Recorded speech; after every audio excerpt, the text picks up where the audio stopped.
The Brihadaranyaka Upanishad, The Path to Immortality. Maitreya Yajnavalkya said to his wife one day, "The time has come for me to go forth from the worldly life. Come, my dear, let me divide my property between you and Katyayani." Maitreya: "My lord, if I could get all the wealth in the world, would it help me to go beyond death?" Yajnavalkya: "Not at all.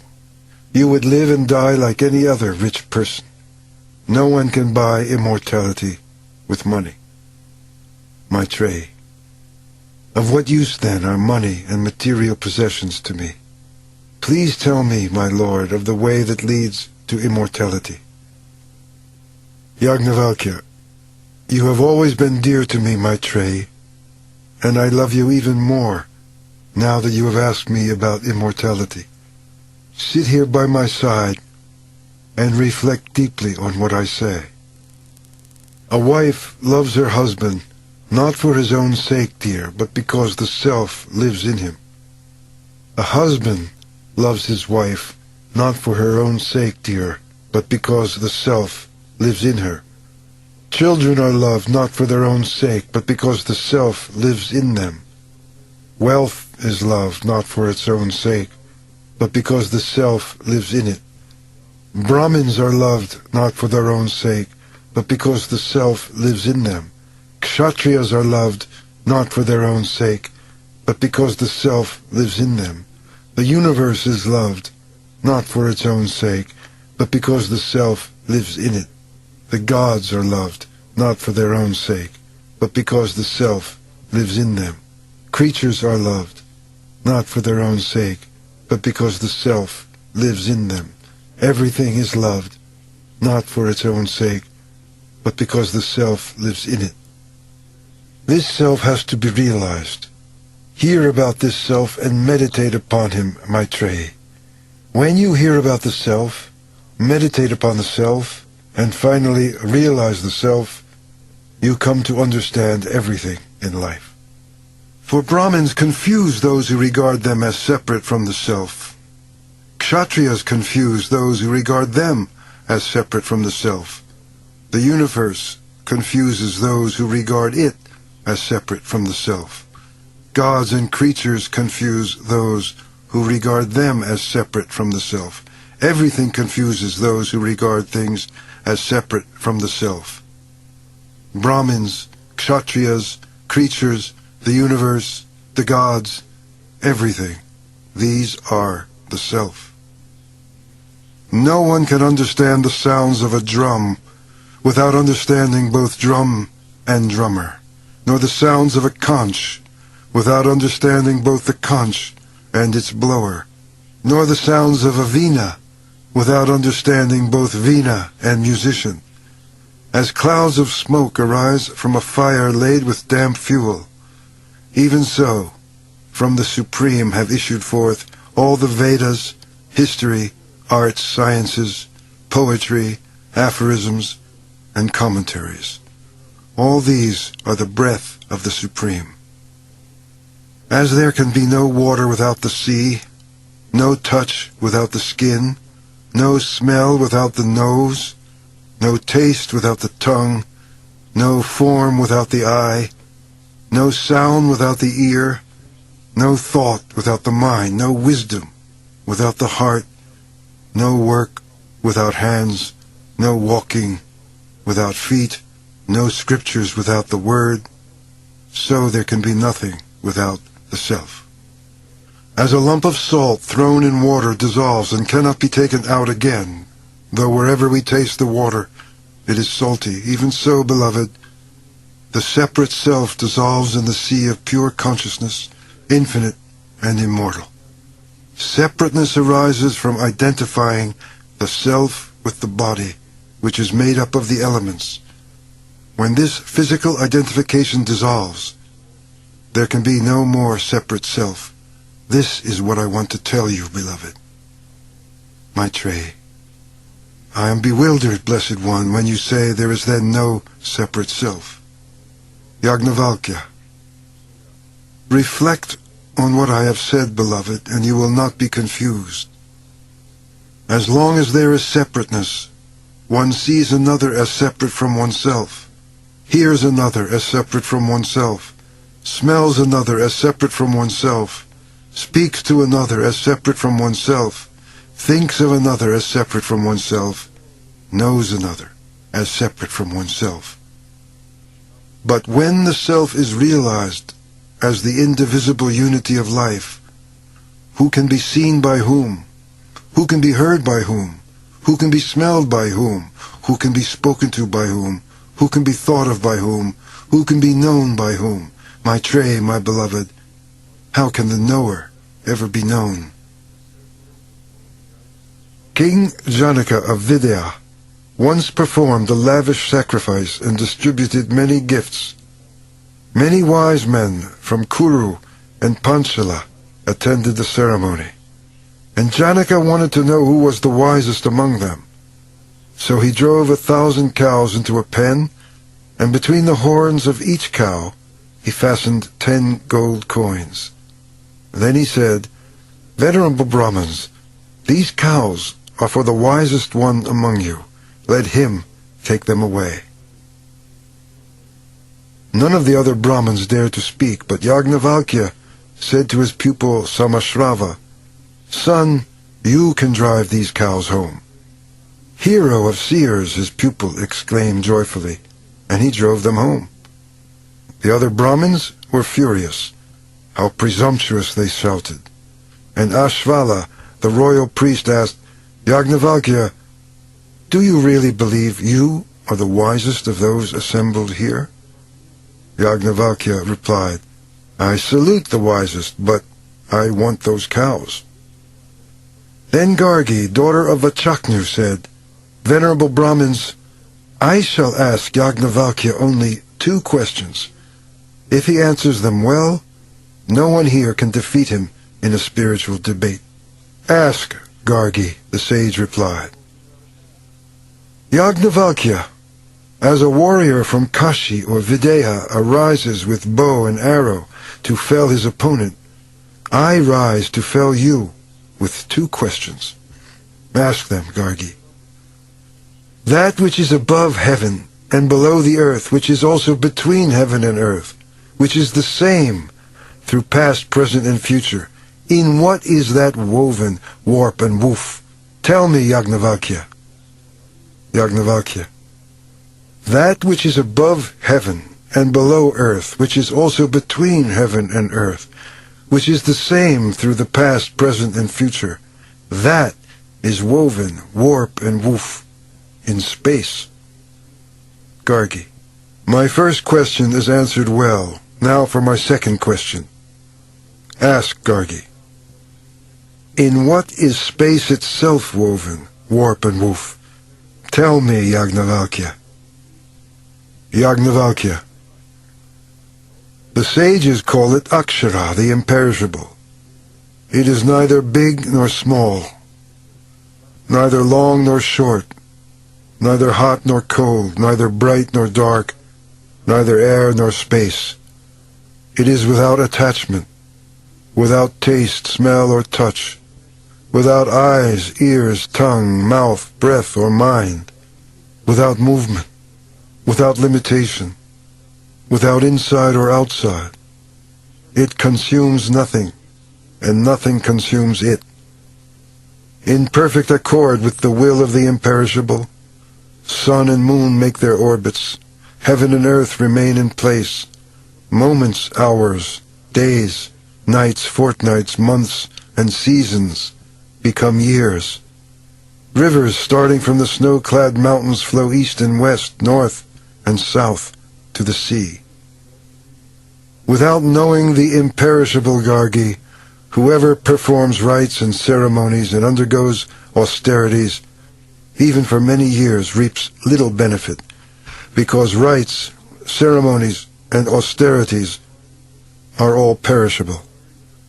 Whosoever dies without knowing the imperishable dies in a pitiable state. But those who know the imperishable attain immortality when the body is shed at death." The imperishable is the seer, Gargi, though unseen, the hearer, though unheard, the thinker, though unthought, the knower, though unknown. Nothing other than the imperishable can see, hear, think, or know. It is in the imperishable that space is woven, warp and woof. Gargi. Venerable Brahmins, count yourselves fortunate if you get away with merely paying this man homage. No one can defeat Yajnavalkya in debate about Brahman. With these words, Gargi ended her questions. Yajnavalkya came to Janaka, king of Videya, saying to himself, I will not talk today. But earlier, while they were discussing the fire ceremony, Yajnavalkya had promised him any boon he wanted. Now the king asked the sage permission to question him. Janaka. Yajnavalkya, what is the light of man? Yajnavalkya. The sun is our light, for by that light we sit, work, go out, and come back. Janaka. When the sun sets, what is the light of man? Yajnavalkya. The moon is our light, for by that light we sit, work, go out, and come back. Janaka. When the sun sets, Yajnavalkya, and the moon sets, what is the light of man? Yajnavalkya. Fire is our light, for by that we sit, work, go out, and come back. Janaka. When the sun sets, Yajnavalkya, and the moon sets, and the fire goes out, what is the light of man? Yajnavalkya. Then speech is our light, for by that we sit, work, go out, and come back. Even though we cannot see our own hand in the dark, we can hear what is said and move toward the person speaking. Janaka. When the sun sets, Yajnavalkya, and the moon sets, and the fire goes out, and no one speaks, what is the light of man? Yajnavalkya. The self indeed is the light of man, your majesty, for by that we sit, work, go out, and come back. Janaka. Who is that self? Yajnavalkya. The self, pure awareness, shines as the light within the heart surrounded by the senses. Only seeming to think, seeming to move, the self neither sleeps, nor wakes, nor dreams. When the self takes on a body, he seems to assume the body's frailties and limitations. But when he sheds the body at the time of death, the self leaves all these behind. The human being has two states of consciousness, one in this world, the other in the next. But there is a third state between them, not unlike the world of dreams, in which we are aware of both worlds, with their sorrows and joys. When a person dies, it is only the physical body that dies. That person lives on in a non-physical body, which carries the impressions of his past life. It is these impressions that determine his next life. In this intermediate state, he makes and dissolves impressions by the light of the self. In that third state of consciousness, there are no chariots, no horses drawing them, or roads on which to travel, but he makes up his own chariots, horses, and roads. In that state there are no joys or pleasures, but he makes up his own joys and pleasures. In that state there are no lotus ponds, no lakes, no rivers, but he makes up his own lotus ponds, lakes, and rivers. It is he who makes up all these from the impressions of his past or waking life. It is said of these states of consciousness that in the dreaming state, when one is sleeping, the shining self who never dreams, who is ever awake, watches by his own light the dreams woven out of past deeds and present desires. In the dreaming state, when one is sleeping, The shining self keeps the body alive with the vital force of prana and wanders wherever he wills. In the dreaming state, when one is sleeping, the shining self assumes many forms, eats with friends, indulges in sex, sees fearsome spectacles. But he is not affected by anything, because he is detached and free. And after wandering here and there in the state of dreaming, enjoying pleasures and seeing good and evil, he returns to the state from which he began. As a great fish swims between the banks of a river as it likes, so does the shining self move between the states of dreaming and waking. As an eagle, weary after soaring in the sky, folds its wings and flies down to rest in its nest, so does the shining self enter the state of dreamless sleep where one is freed from all desires. The self is free from desire, free from evil, free from fear. As a man in the arms of his beloved is not aware of what is without and what is within, so a person in union with the self is not aware of what is without and what is within, for in that unitive state all desires find their perfect fulfillment. There is no other desire that needs to be fulfilled, and one goes beyond sorrow. In that unitive state, there is neither father nor mother, neither worlds nor gods, nor even scriptures. In that state, there is neither thief nor slayer, neither low caste nor high, neither monk nor ascetic. The self is beyond good and evil, beyond all the suffering of the human heart. In that unitive state, one sees without seeing, for there is nothing separate from him, smells without smelling, for there is nothing separate from him, tastes without tasting, for there is nothing separate from him, speaks without speaking, for there is nothing separate from him, hears without hearing, for there is nothing separate from him, touches without touching, for there is nothing separate from him, thinks without thinking, for there is nothing separate from him, knows without knowing, for there is nothing separate from him.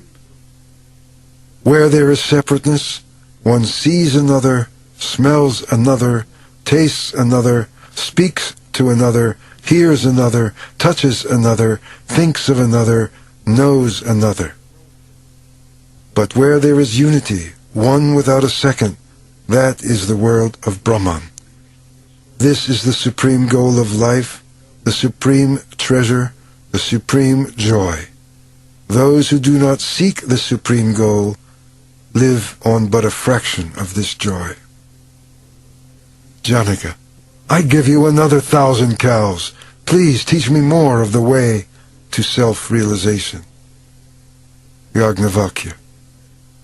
As a heavily laden cart creaks as it moves along, the body groans under its burden when a person is about to die. When the body grows weak through old age or illness, the self separates himself as a mango or fig or banyan fruit frees itself from the stalk and returns the way he came to begin another life. Just as when a king is expected to visit a village, the mayor and all the other officials turn out to welcome him with food and drink, all creation awaits the person who sheds his body, having realized Brahman. Here he comes, they say. Here comes Brahman himself.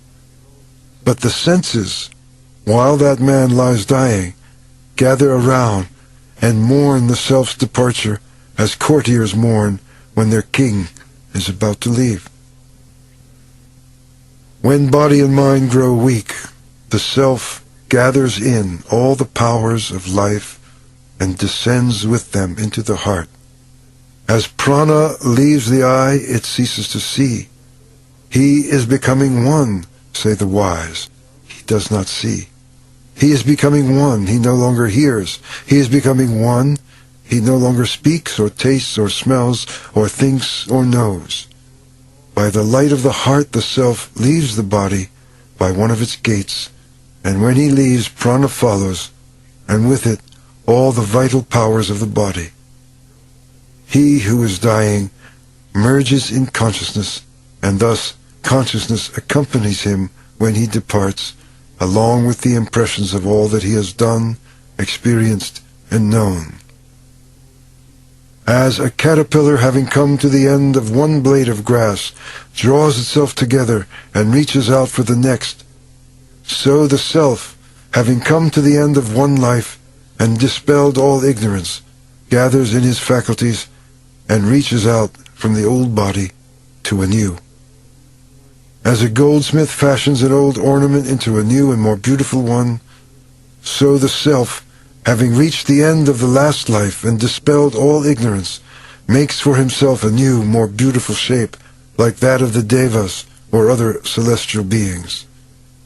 The self is indeed a Brahman, but through ignorance people identify it with intellect, mind, senses, passions, and the elements of earth, water, air, space, and fire. This is why the self is said to consist of this and that, and appears to be everything.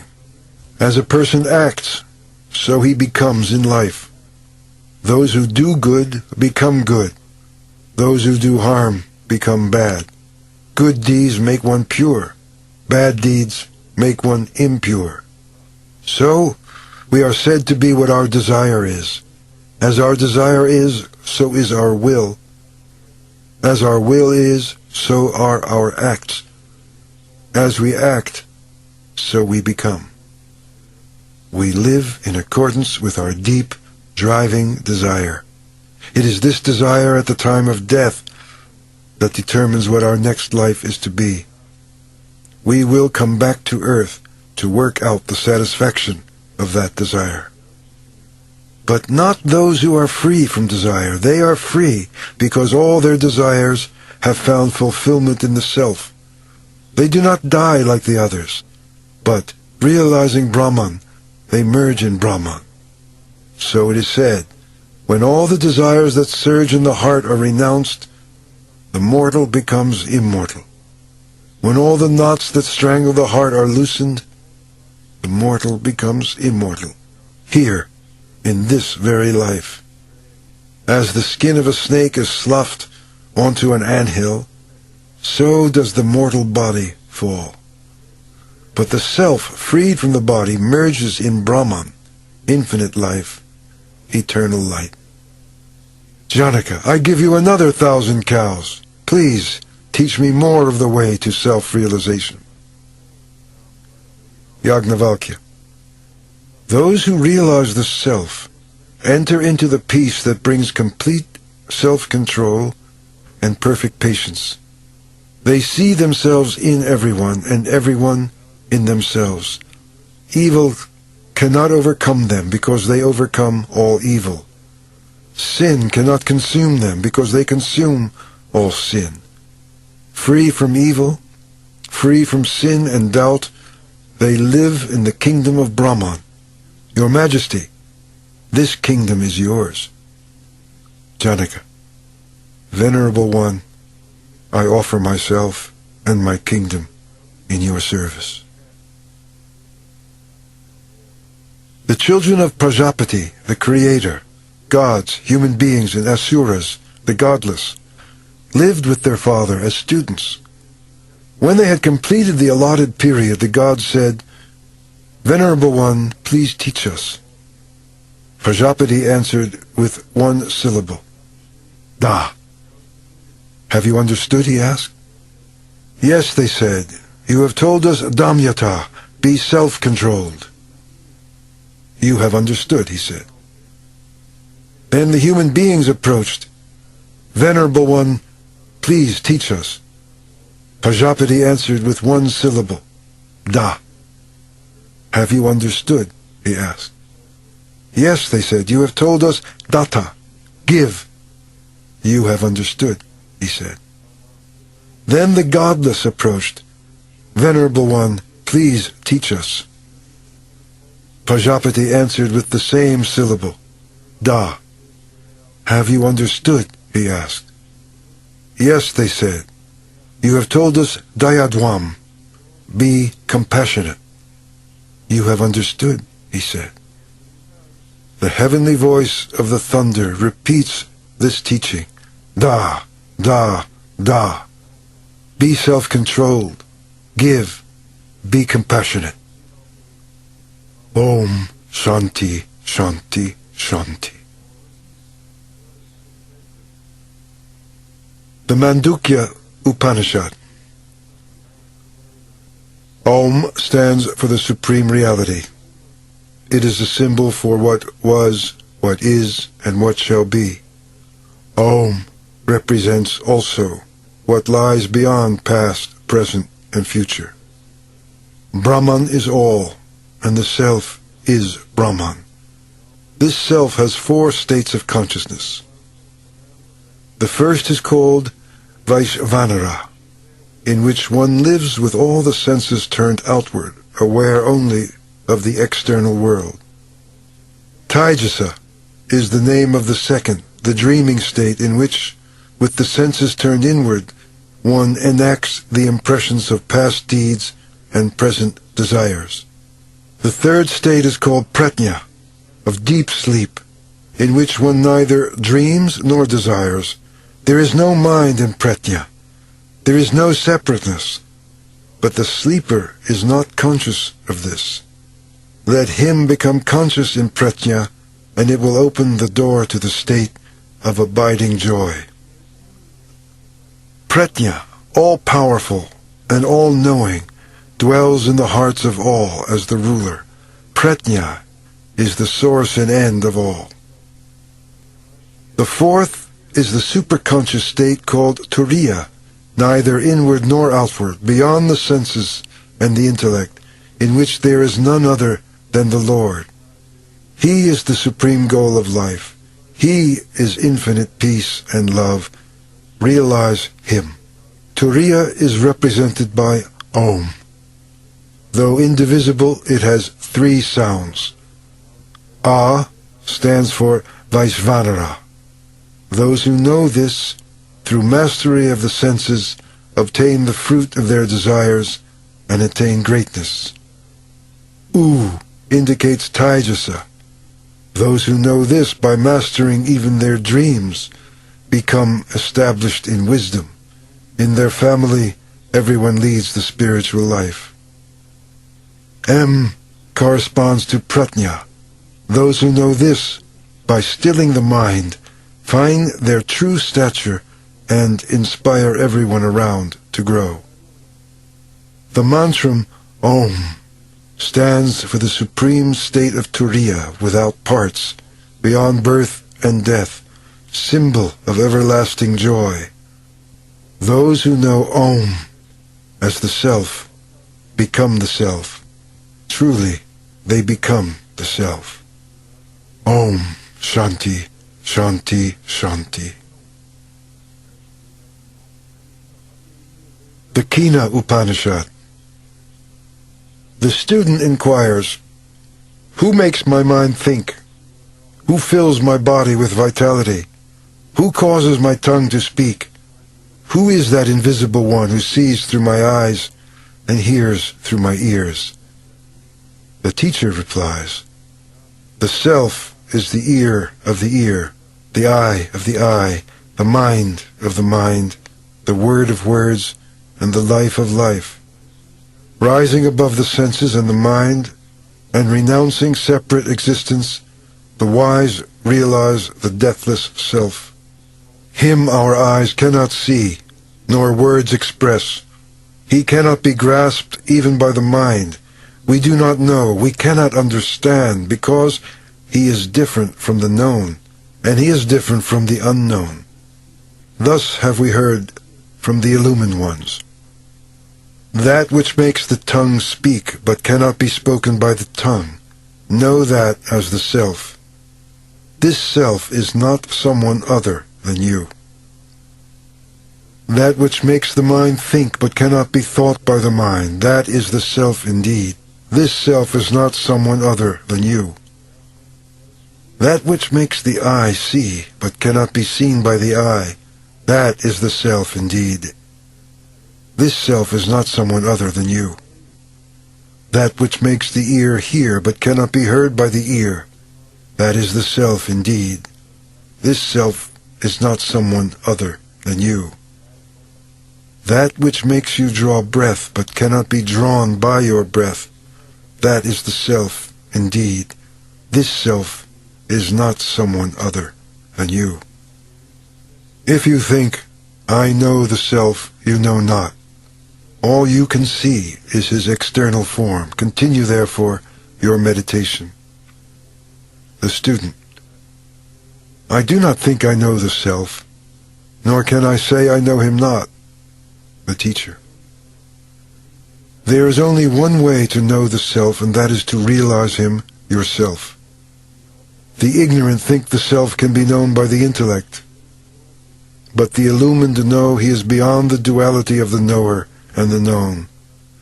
The self is realized in a higher state of consciousness when you have broken through the wrong identification that you are the body subject to birth and death.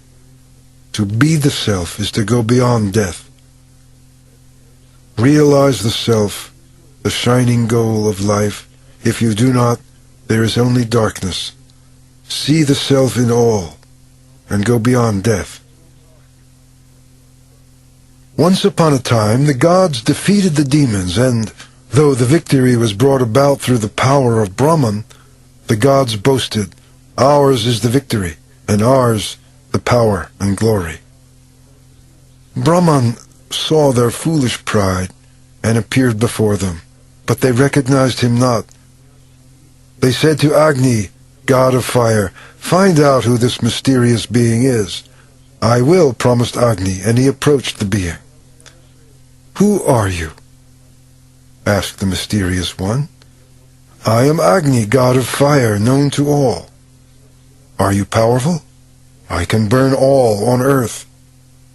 Burn this, and Brahman placed a straw in front. The god of fire attacked the straw, but failed to burn it. Then he ran back to the gods and confessed, I have failed to discover who this mysterious being is. They said to Vayu, god of air, find out who this mysterious being is. I will, promised Vayu, and approached the being. Who are you? Asked the mysterious one. I am Vayu, god of air, king of space. Are you powerful? I can blow all away. Blow this away. Brahman placed a straw in front. The god of air attacked the straw, but failed to move it. Then he ran back to the gods and confessed, I have failed to discover who this mysterious being is. They begged Indra, leader of gods, find out who this mysterious being is. I will, promised Indra, and approached the being, who disappeared instantly. In his place appeared the lovely goddess of wisdom, Uma, daughter of the Himalayas.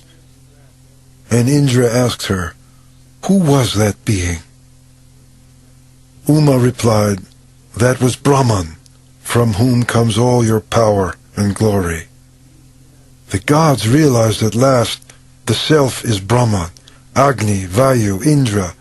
These three excel among the gods because they realized Brahman. The light of Brahman flashes in lightning. The light of Brahman flashes in our eyes. It is the power of Brahman that makes the mind to think, desire, and will. Therefore, use this power to meditate on Brahman. He is the inmost self of everyone. He alone is worthy of all our love. Meditate upon him in all. Those who meditate upon him are dear to all. The student. Teach me more of this spiritual wisdom. The teacher. I shall share with you fully what I know. Meditation, control of the senses and passions, and selfless service of all are the body, the scriptures are the limbs, and truth is the heart of this wisdom. Those who realize Brahman shall conquer all evil and attain the supreme state. Truly, they shall attain the supreme state. Om Shanti Shanti Shanti. The Kaṭha Upanishad, Once, long ago, Vajrashravasa gave away his possessions to gain religious merit. He had a son named Nachiketa, who, though only a boy, was full of faith in the scriptures. Nachiketa thought, when the offerings were made, "What merit can one obtain by giving away cows that are too old to give milk?" To help his father understand this, Nachiketa said, "To whom will you offer me?" He asked this again and again. "To death I give you," said his father in anger. The son thought, "I go, the first of many who will die, in the midst of many who are dying, on a mission to Yama, king of death. See how it was with those who came before, how it will be with those who are living. Like corn, mortals ripen and fall. Like corn, they come up again." Nachiketa went to Yama's abode, but the king of death was not there. He waited 3 days. When Yama returned, he heard a voice say, "When a spiritual guest enters the house, like a bright flame he must be received well, with water to wash his feet. Far from wise are those who are not hospitable to such a guest. They will lose all their hopes, the religious merit they have acquired, their sons and their cattle." Yama, O spiritual guest, I grant you 3 boons to atone for the 3 inhospitable nights you have spent in my abode. Ask for 3 boons, 1 for each night. Nachiketa, O king of death, as the first of these boons, grant that my father's anger be appeased, so that he may recognize me when I return and receive me with love. Yama, I grant that your father, the son of Uddalaka and Aruna, will love you as in the past. When he sees you released from the jaws of death, he will sleep again with a mind at peace. Nachiketa, there is no fear at all in heaven, for you are not there, neither old age nor death. Passing beyond hunger and thirst and pain, all rejoice in the kingdom of heaven. You know the fire sacrifice that leads to heaven, O king of death. I have full faith in you and ask for instruction. Let this be your second boon to me. Yama, yes, I do know, Nachiketa, and shall teach you the fire sacrifice that leads to heaven and sustains the world. That knowledge concealed in the heart. Now listen. Then the king of death taught Nachiketa how to perform the fire sacrifice, how to erect the altar for worshipping the fire from which the universe evolves. When the boy repeated his instruction, the dread king of death was well pleased and said, "Let me give you a special boon. This sacrifice shall be called by your name, Nachiketa. Accept from me this many-hued chain, too. Those who have thrice performed this sacrifice realized their unity with father, mother, and teacher, and discharged the 3 duties of studying the scriptures, ritual worship, and giving alms to those in need, rise above birth and death. Knowing the god of fire born of Brahman, they attain perfect peace. Those who carry out this triple duty conscious of its full meaning will shake off the dread noose of death and transcend sorrow to enjoy the world of heaven. Thus have I granted you the second boon, Nachiketa, the secret of the fire that leads to heaven. It will have your name. Ask now, Nachiketa, for the third boon." Nachiketa, when a person dies, there arises this doubt. He still exists, say some. He does not, say others. I want you to teach me the truth. This is my third boon. Yama, this doubt haunted even the gods of old, for the secret of death is hard to know. Ask for some other boon, and release me from my promise. Nachiketa, this doubt haunted even the gods of old, for it is hard to know, O death, as you say. I can have no greater teacher than you, and there is no boon equal to this. Yama. Ask for sons and grandsons who will live 100 years. Ask for herds of cattle, elephants and horses, gold and vast land, and ask to live as long as you desire, or, if you can think of anything more desirable, ask for that, with wealth and long life as well. Nachiketa, be the ruler of a great kingdom, and I will give you the utmost capacity to enjoy the pleasures of life. Ask for beautiful women of loveliness rarely seen on earth, riding in chariots, skilled in music, to attend on you. But Nachiketa, don't ask me about the secret of death. Nachiketa. These pleasures last but until tomorrow, and they wear out the vital powers of life. How fleeting is all life on earth. Therefore, keep your horses and chariots, dancing and music for yourself. Never can mortals be made happy by wealth. How can we be desirous of wealth when we see your face and know we cannot live while you are here? This is the boon I choose and ask you for. Having approached an immortal like you, how can I, subject to old age and death, ever try to rejoice in a long life for the sake of the senses' fleeting pleasures? Dispel this doubt of mine, O King of Death. Does a person live after death, or does he not? Nachiketa asks for no other boon than the secret of this great mystery.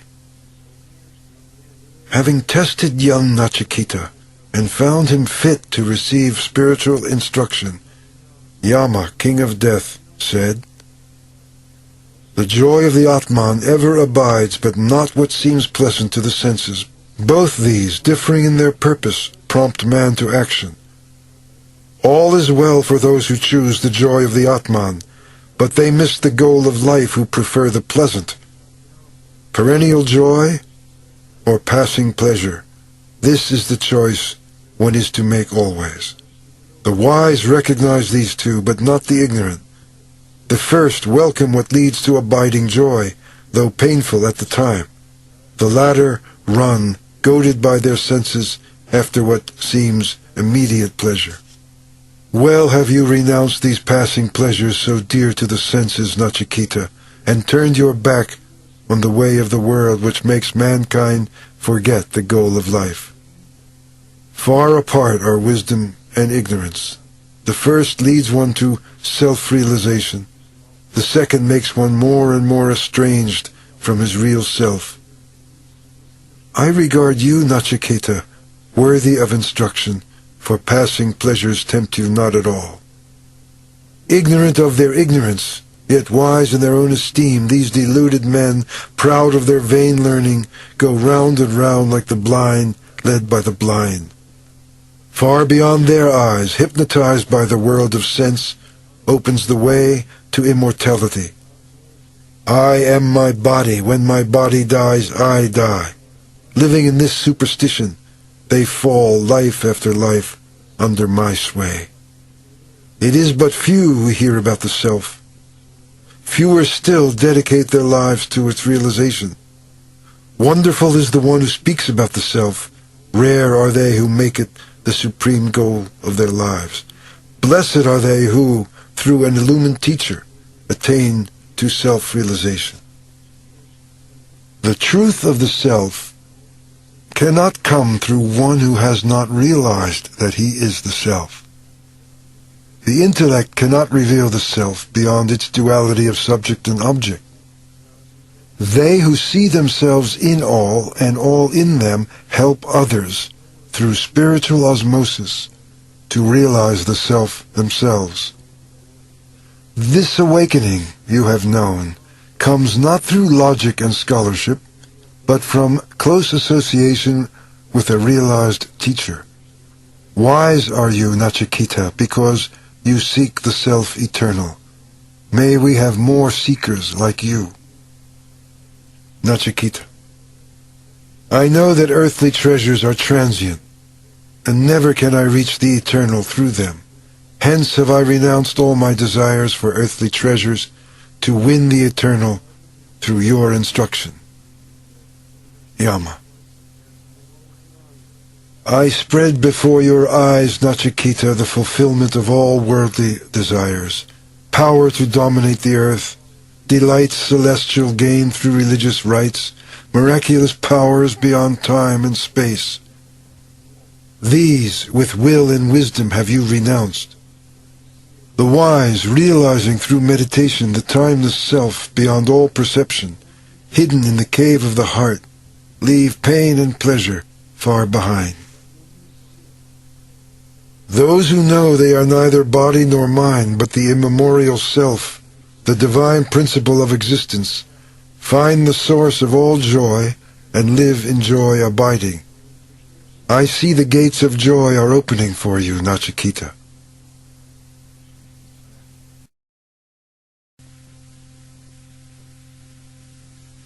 Nachiketa, teach me of that you see as beyond right and wrong, cause and effect, past and future.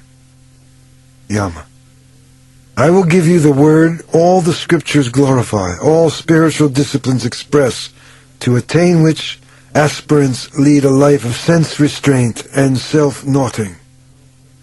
It is Om. This symbol of the Godhead is the highest. Realizing it, one finds complete fulfillment of all one's longings. It is of the greatest support to all seekers. Those in whose hearts Om reverberates unceasingly are indeed blessed and deeply loved as one who is the Self. The all-knowing Self was never born, nor will it die. Beyond cause and effect, the Self is eternal and immutable. When the body dies, the Self does not die. If the slayer believes that he can slay, or the slain believes that he can be slain, neither knows the truth. The eternal Self slays not, nor is it ever slain.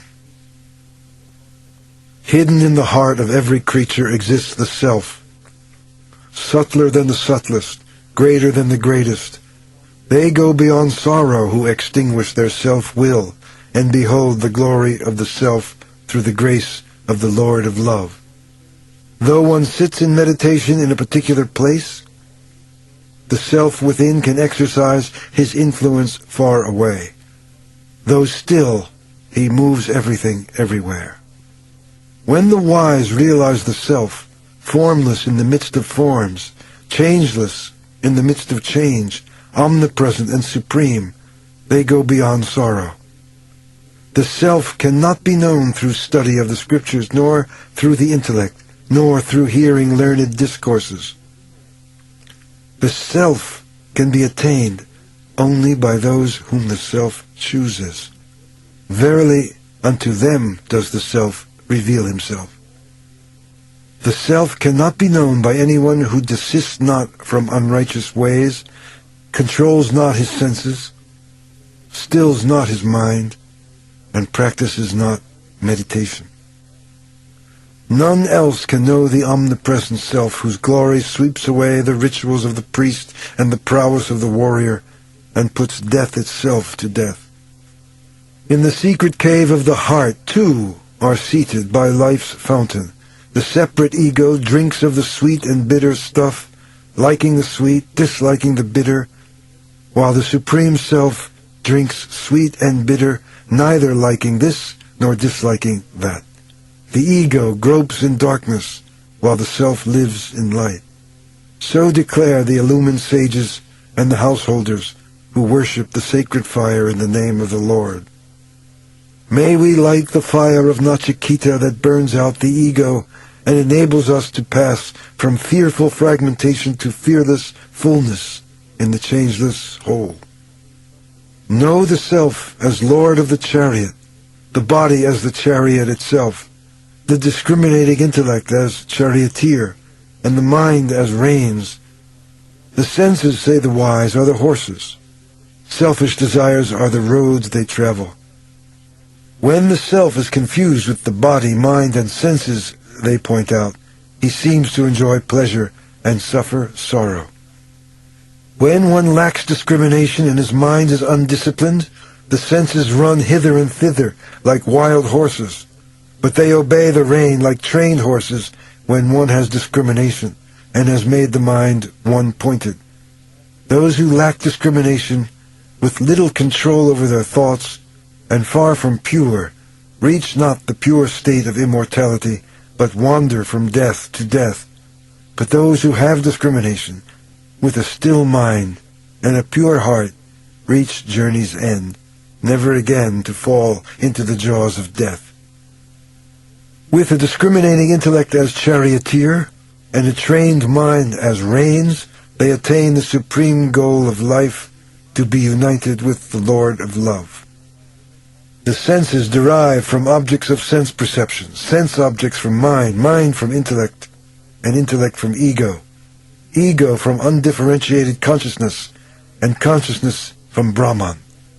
Brahman is the first cause and last refuge. Brahman, the hidden self in everyone, does not shine forth. He is revealed only to those who keep their mind one-pointed on the Lord of love, and thus develop a superconscious manner of knowing.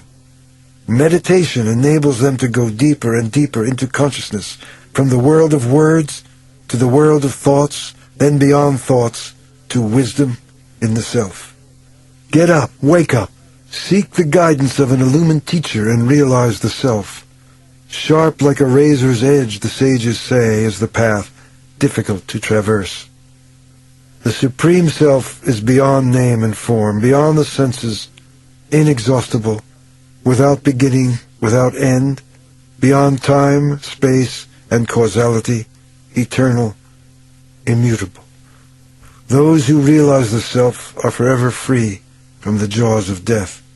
The wise who gain experiential knowledge of this timeless tale of Nachiketa, narrated by Death, attain the glory of living in spiritual awareness. Those who, full of devotion, recite this supreme mystery at a spiritual gathering are fit for eternal life. They are indeed fit for eternal life. The self-existent Lord pierced the senses to turn outward. Thus we look to the world outside and see not the self within us. A sage withdrew his senses from the world of change and, seeking immortality, looked within and beheld the deathless self. The immature run after sense pleasures and fall into the widespread net of death. But the wise, knowing the self as deathless, seek not the changeless in the world of change. That through which one enjoys form, taste, smell, sound, touch, and sexual union is the self. Can there be anything not known to that who is the one in all? No one, no all. That through which one enjoys the waking and sleeping states is the self.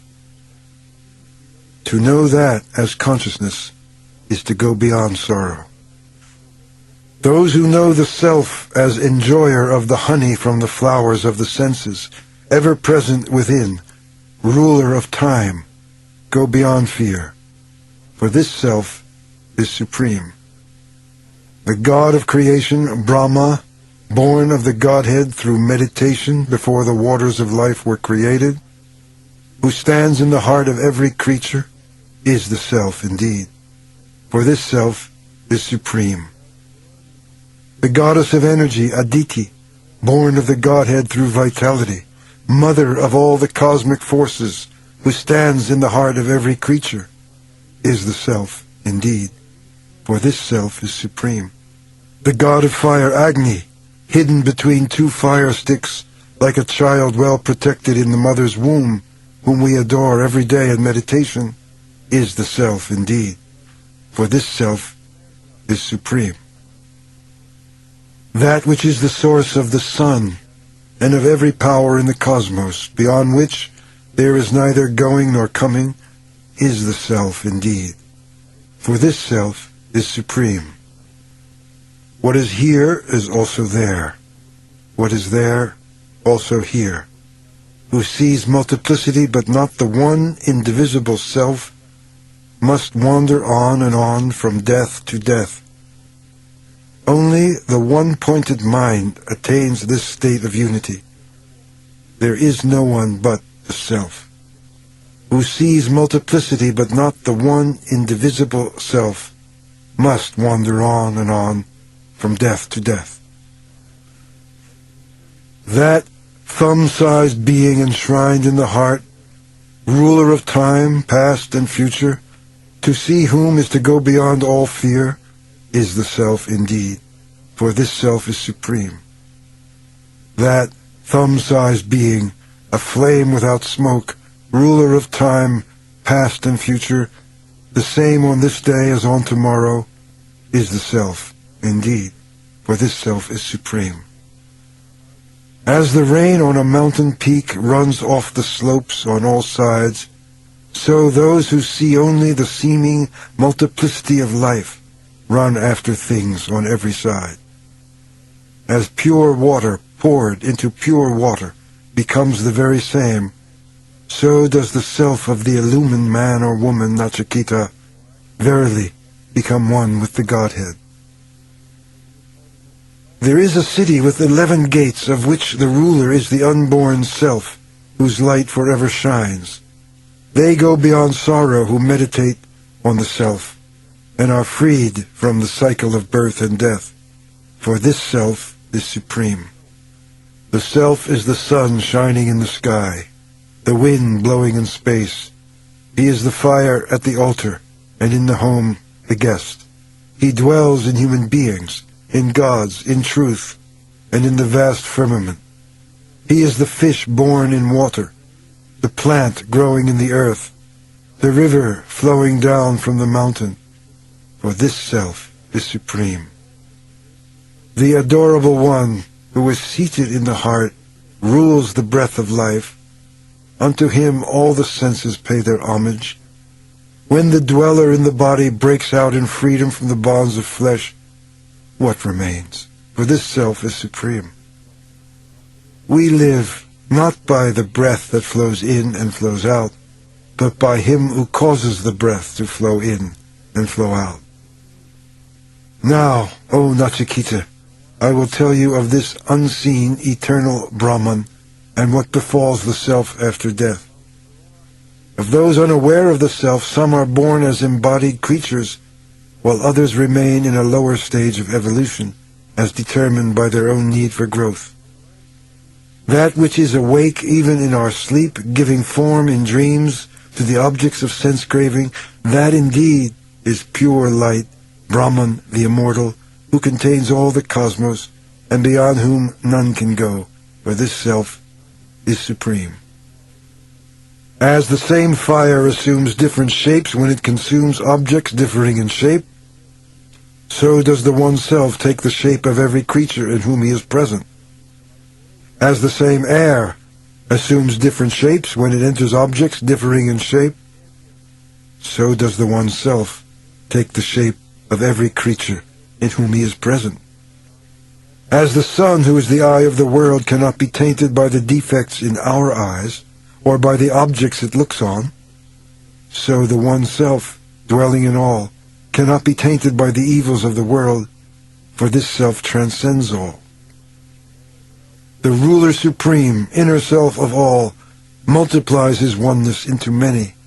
Eternal joy is theirs who see the Self in their own hearts. To none else does it come. Changeless amid the things that pass away, pure consciousness in all who are conscious, the One answers the prayers of many. Eternal peace is theirs who see the Self in their own hearts. To none else does it come. Nachiketa, how can I know that blissful Self, supreme, inexpressible, realized by the wise? Is he the light, or does he reflect light? Yama, there shines not the sun, neither moon, nor star, nor flash of lightning, nor fire lit on earth. The Self is the light reflected by all. He shining, everything shines after him. The tree of eternity has its roots above and its branches on earth below. Its pure root is Brahman, the immortal, from whom all the worlds draw their life, and whom none can transcend. For this self is supreme. The cosmos comes forth from Brahman and moves in him. With his power it reverberates like thunder crashing in the sky. Those who realize him pass beyond the sway of death. In fear of him, fire burns. In fear of him, the sun shines, the clouds rain, and the winds blow. In fear of him, death stalks about to kill. If one fails to realize Brahman in this life, before the physical sheath is shed, he must again put on a body in the world of embodied creatures. Brahman can be seen as in a mirror, in a pure heart, in the world of the ancestors as in a dream, in the Gandharva world as the reflections in trembling waters, and clear as light in the realm of Brahma. Knowing the senses to be separate from the self, and the sense experience to be fleeting, the wise grieve no more. Above the senses is the mind. Above the mind is the intellect. Above that is the ego. And above the ego is the unmanifested cause. And beyond is Brahman, omnipresent, attributeless. Realizing him, one is released from the cycle of birth and death. He is formless and can never be seen with these two eyes. But he reveals himself in the heart made pure through meditation and sense restraint. Realizing him, one is released from the cycle of birth and death. When the five senses are stilled, when the mind is stilled, when the intellect is stilled, that is called the highest state by the wise. They say yoga is this complete stillness in which one enters the unitive state, never to become separate again. If one is not established in this state, the sense of unity will come and go. The unitive state cannot be attained through words or thoughts or through the eye. How can it be attained except through one who is established in this state himself? There are two selves, the separate ego and the indivisible Ātman. When one rises above I and me and mine, the Ātman is revealed as one's real self. When all desires that surge in the heart are renounced, the mortal becomes immortal. When all the knots that strangle the heart are loosened, the mortal becomes immortal. This sums up the teaching of the scriptures. From the heart there radiate 101 vital tracts. One of them rises to the crown of the head. This way leads to immortality, the others to death. The Lord of love, not larger than the thumb, is ever enshrined in the hearts of all. Draw him clear out of the physical sheath, as one draws the stalk from the munja grass. Know thyself to be pure and immortal. Know thyself to be pure and immortal. Nachiketa learned from the king of death the whole discipline of meditation. Freeing himself from all separateness, he won immortality in Brahman. So blessed is everyone who knows the self. Om Shanti Shanti Shanti. The Mundaka Upanishad. From infinite Godhead came forth Brahma, first among gods, from whom sprang the cosmos. Brahma gave the vision of the Godhead, the true source of wisdom that life demands, to his eldest son Atharva, who gave it to Angi. In turn, Angi gave it to Satyavaha. In this tradition, Satyavaha gave it to Angiras. A great householder named Shaunaka once came to Angiras and reverently asked, "What is that by knowing which all is known?" He replied, "The illumined sages say knowledge is twofold, higher and lower. The study of the Vedas, linguistics, rituals, astronomy, and all the arts can be called lower knowledge.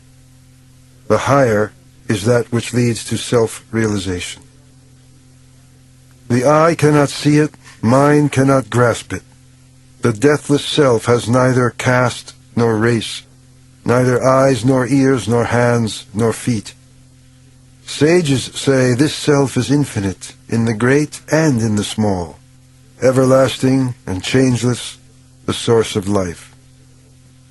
As the web issues out of the spider and is withdrawn, as plants sprout from the earth, as hair grows from the body, even so, the sages say, this universe springs from the deathless self, the source of life. The deathless self meditated upon himself and projected the universe as evolutionary energy. From this energy developed life, mind, the elements, and the world of karma, which is enchained by cause and effect. The deathless self sees all, knows all. From him springs Brahma, who embodies the process of evolution into name and form by which the one appears to be many. The rituals and the sacrifices described in the Vedas deal with lower knowledge. The sages ignored these rituals and went in search of higher knowledge. Look at these rituals. When the fire is lit, pour butter into the fire in 2 spots. Then place the offering between these 2. These oblations will take the worshipper on the sun's rays to the world of Brahma, where he can have his fill of enjoyment. Such rituals are unsafe rafts for crossing the sea of samsara, of birth and death. Doomed to shipwreck are those who try to cross the sea of samsara on these poor rafts. Ignorant of their ignorance, yet wise in their own esteem, these deluded men, proud of their vain learning, go round and round like the blind led by the blind. Living in darkness, immature, unaware of any higher good or goal, they fall again and again into the sea. But those who are pure in heart, who practice meditation and conquer their senses and passions, shall attain the immortal self, source of all light and source of all life. Action, prompted by pleasure or profit, cannot help anyone to cross this sea. Seek a teacher who has realized the self. To a student whose heart is full of love, who has conquered his senses and passions, the teacher will reveal the Lord of love. Imperishable is the Lord of love. As from a blazing fire thousands of sparks leap forth, so millions of beings arise from the Lord of love and return to him. The Lord of love is above name and form. He is present in all and transcends all. Unborn, without body and without mind, from him comes every body and mind. He is the source of space, air, fire, water, and the earth that holds us all. Fire is his head, the sun and moon his eyes, the heavens his ears, the scriptures his voice, the air his breath, the universe his heart, and the earth his footrest. The Lord of love is the innermost self of all. From him comes the fire that burns in the sun. From the sky lit by sun and moon comes rain. From rain comes food. From food, the sexual seed. All finally come from the Lord of love. From him come the scriptures, chants, and prayers, religious rites, and sacrificial gifts.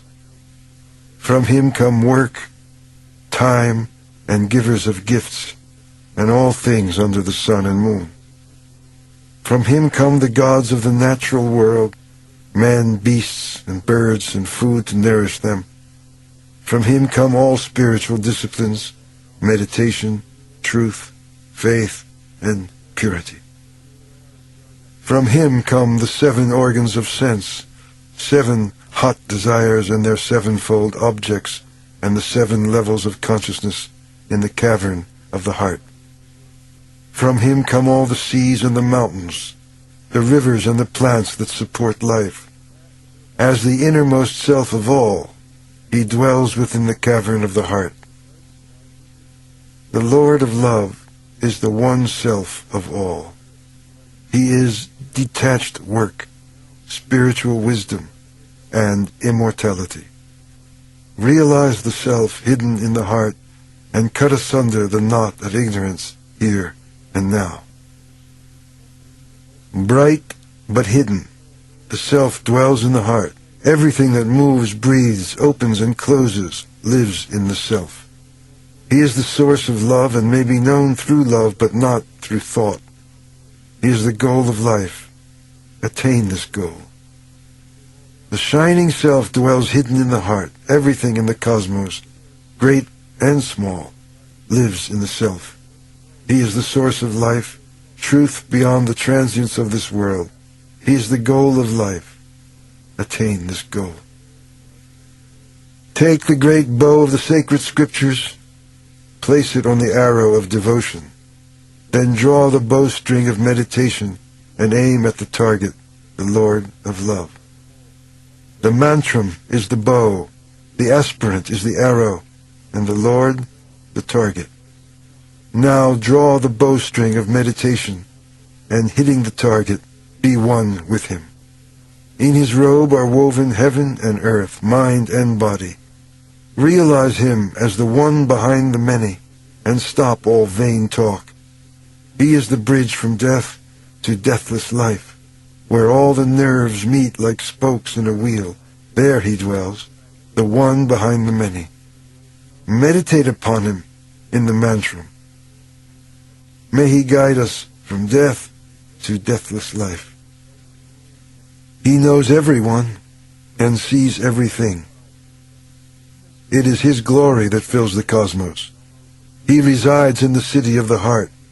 It is his power that moves body and mind. May he guide us from death to deathless life. When he is seen within us and without, he sets right all doubts and dispels the pain of wrong actions committed in the past. In the golden city of the heart dwells the Lord of love, without parts, without stain. Know him as the radiant light of lights. There shines not the sun, neither moon nor star, nor flash of lightning, nor fire lit on earth. The Lord is the light reflected by all. He, shining, everything shines after him. The Lord of love is before and behind. He extends to the right and to the left. He extends above. He extends below. There is no one here but the Lord of love. He alone is. In truth, he alone is. Like two golden birds perched on the selfsame tree, intimate friends, the ego and the self dwell in the same body. The former eats the sweet and sour fruits of the tree of life, while the latter looks on in detachment.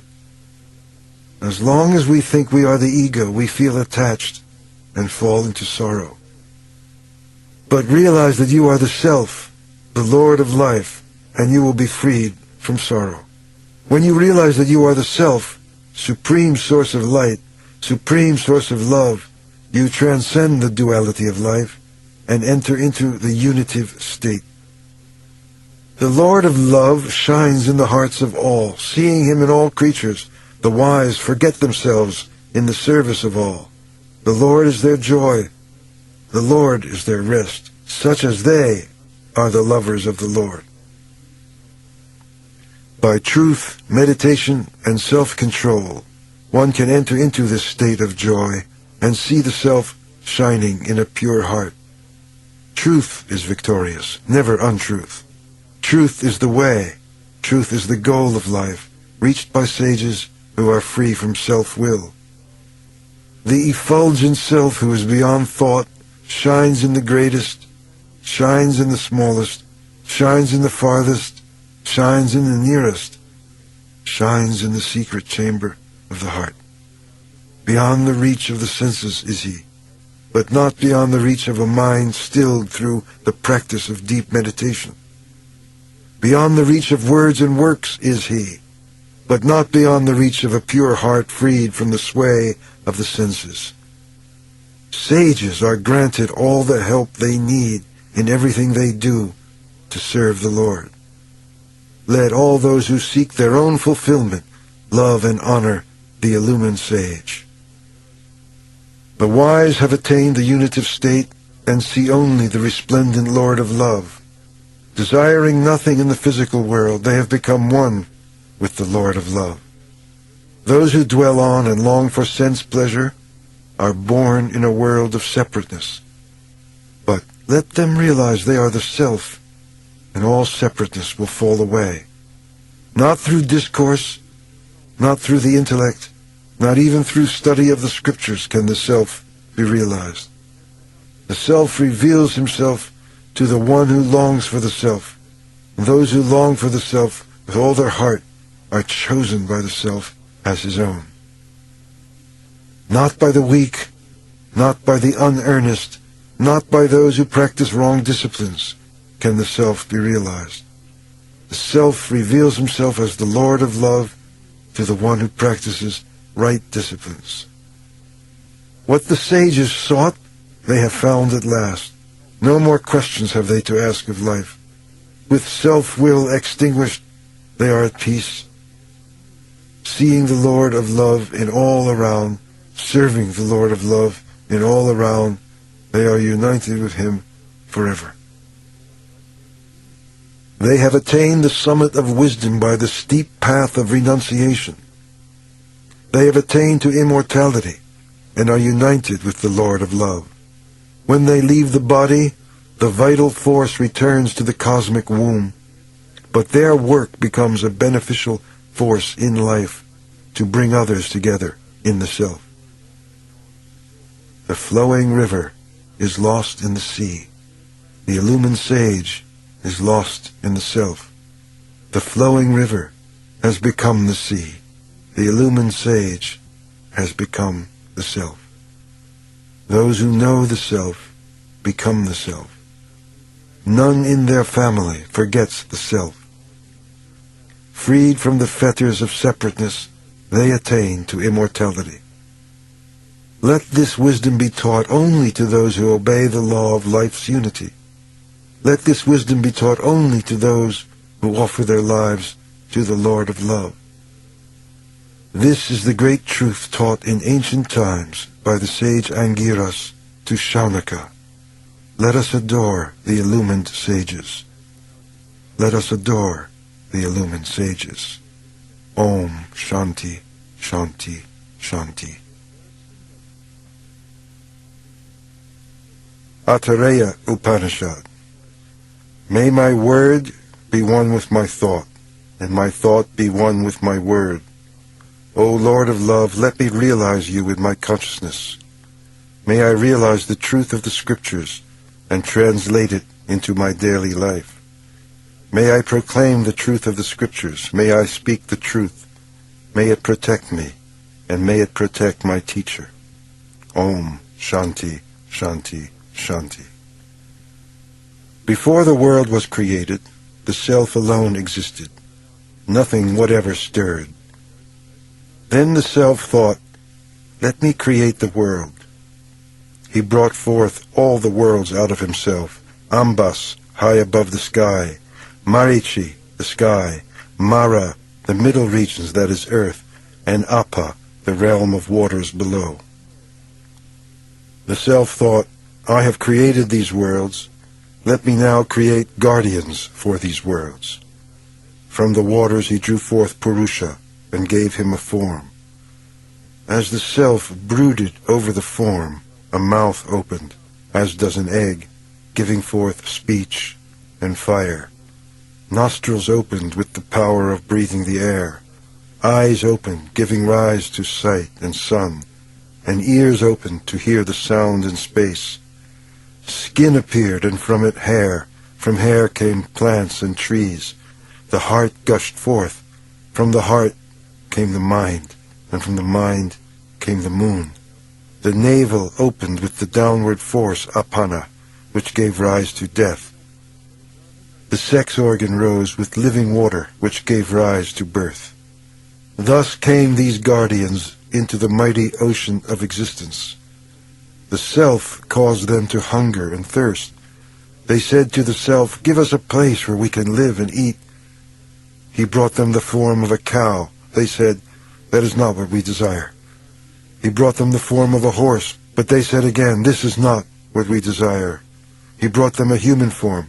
They said, "Enjoy, just right. The human body is just right for us."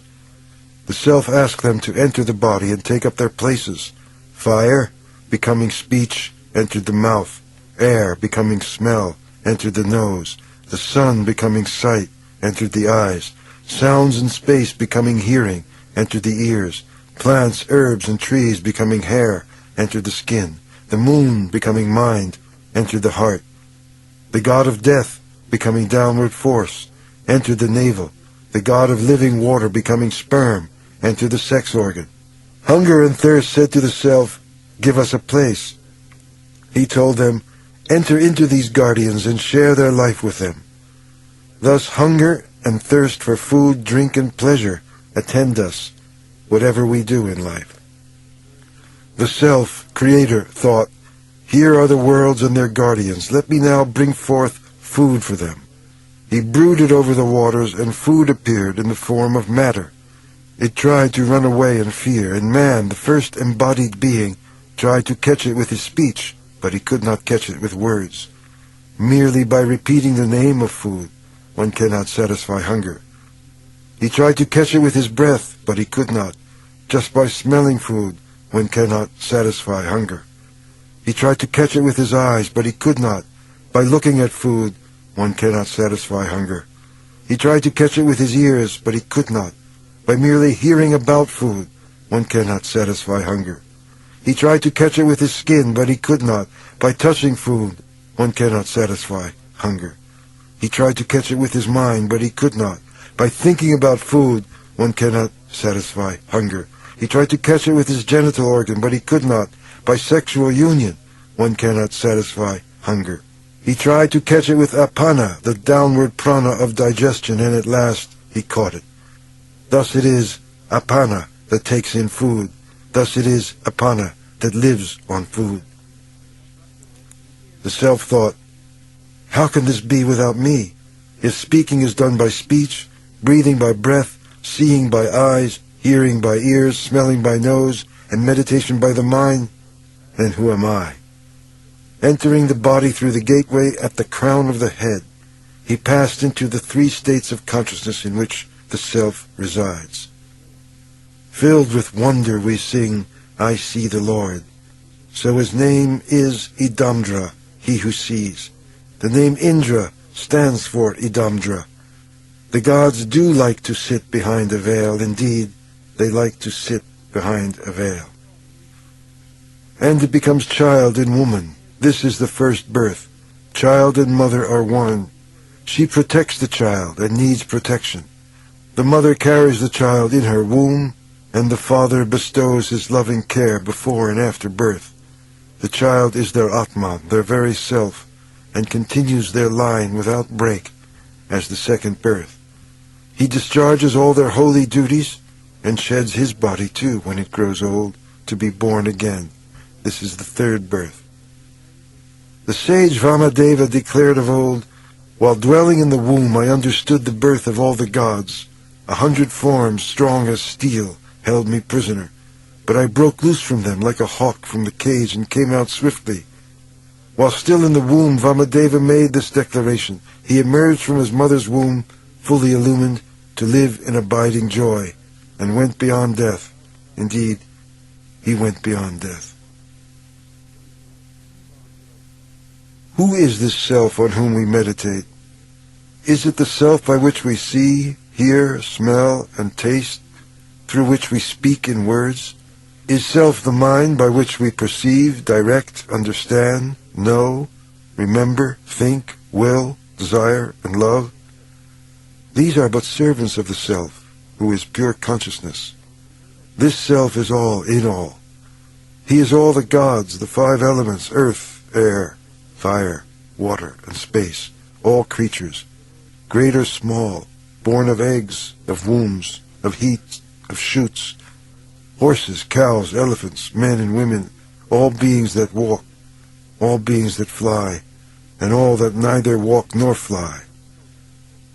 Pratnya is pure consciousness guiding all. The world rests on Pratnya, and Pratnya is Brahman.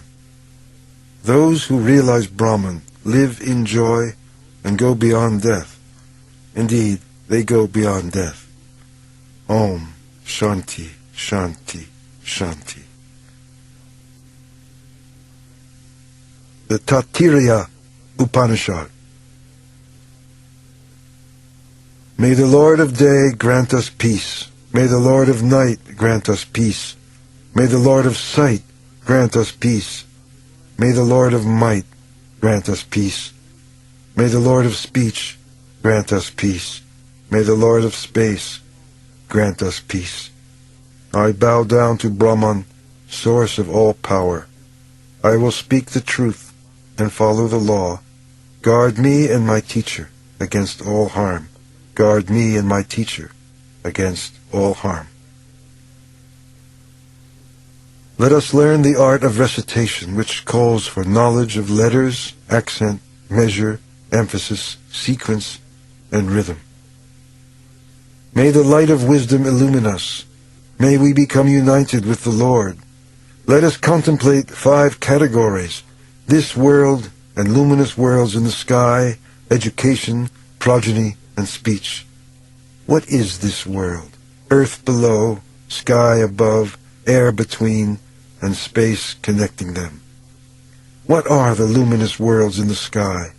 Fire on one side and sun on the other, water in between, lightning connecting them. What is education? Teacher speaking to the disciple seated by his side, wisdom between, discourse connecting them. What is progeny? Mother on one side, father on the other, the child between, the sexual organ connecting them. What is speech? The lower jaw and the upper, words between, and the tongue connecting them. Those who contemplate these categories will have children, cattle, food, and wisdom. O Lord of love, revealed in the scriptures, who have assumed the forms of all creatures, grant me wisdom to choose the path that can lead me to immortality. May my body be strong, my tongue be sweet. May my ears hear always the sound of Om, the supreme symbol of the Lord of love, and may my love for him grow more and more. Lord, may I grow in spiritual wisdom, and may I have food and clothes and cattle. May students come to me from far and near, like a flowing river all the year. May I be enabled to guide them all, to train their senses and still their minds. May this be my wealth, may this be my fame. O Lord of love, may I enter into you. May you reveal yourself to me, the pure one, masquerading as many. You are the refuge of all devotees. I am your devotee. Make me your own. Having taught the Vedas, the teacher says, speak the truth, do your duty, neglect not the scriptures, give your best to your teacher, do not cut off the line of progeny. Swerve not from the truth, swerve not from the good, protect your spiritual progress always, give your best in learning and teaching, never fail in respect to the sages. See the divine in your mother, father, teacher, and guest. Never do what is wrong. Honor those who are worthy of honor. Give with faith. Give with love. Give with joy. If you are in doubt about right conduct, follow the example of the sages who know what is best for spiritual growth. This is the instruction of the Vedas. This is the secret. This is the message.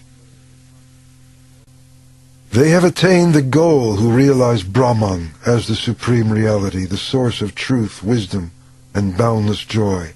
They see the Lord in the cave of the heart and are granted all the blessings of life. From Brahman came space, from space, air, from air, fire, from fire, water, from water, earth, from earth, plants, from plants, food, and from food the human body, head, arms, legs, and heart. From food are made all bodies which become food again for others after their death. Food is the most important of all things for the body. Therefore, it is the best medicine for all the body's ailments. They who look upon food as the Lord's gift shall never lack life's physical comforts. From food are made all bodies. All bodies feed on food, and it feeds on all bodies. The physical sheath is made up of food. Within it is contained the vital sheath, which has the same form, with prana as head, dhyana as right arm, apana as left, space as heart, and earth as foundation. Man and woman, beast and bird live by breath. Breath is therefore called the true sign of life. It is the vital force in everyone that determines how long we are to live. Those who look upon breath as the Lord's gift shall live to complete the full span of life. The vital sheath is made of living breath.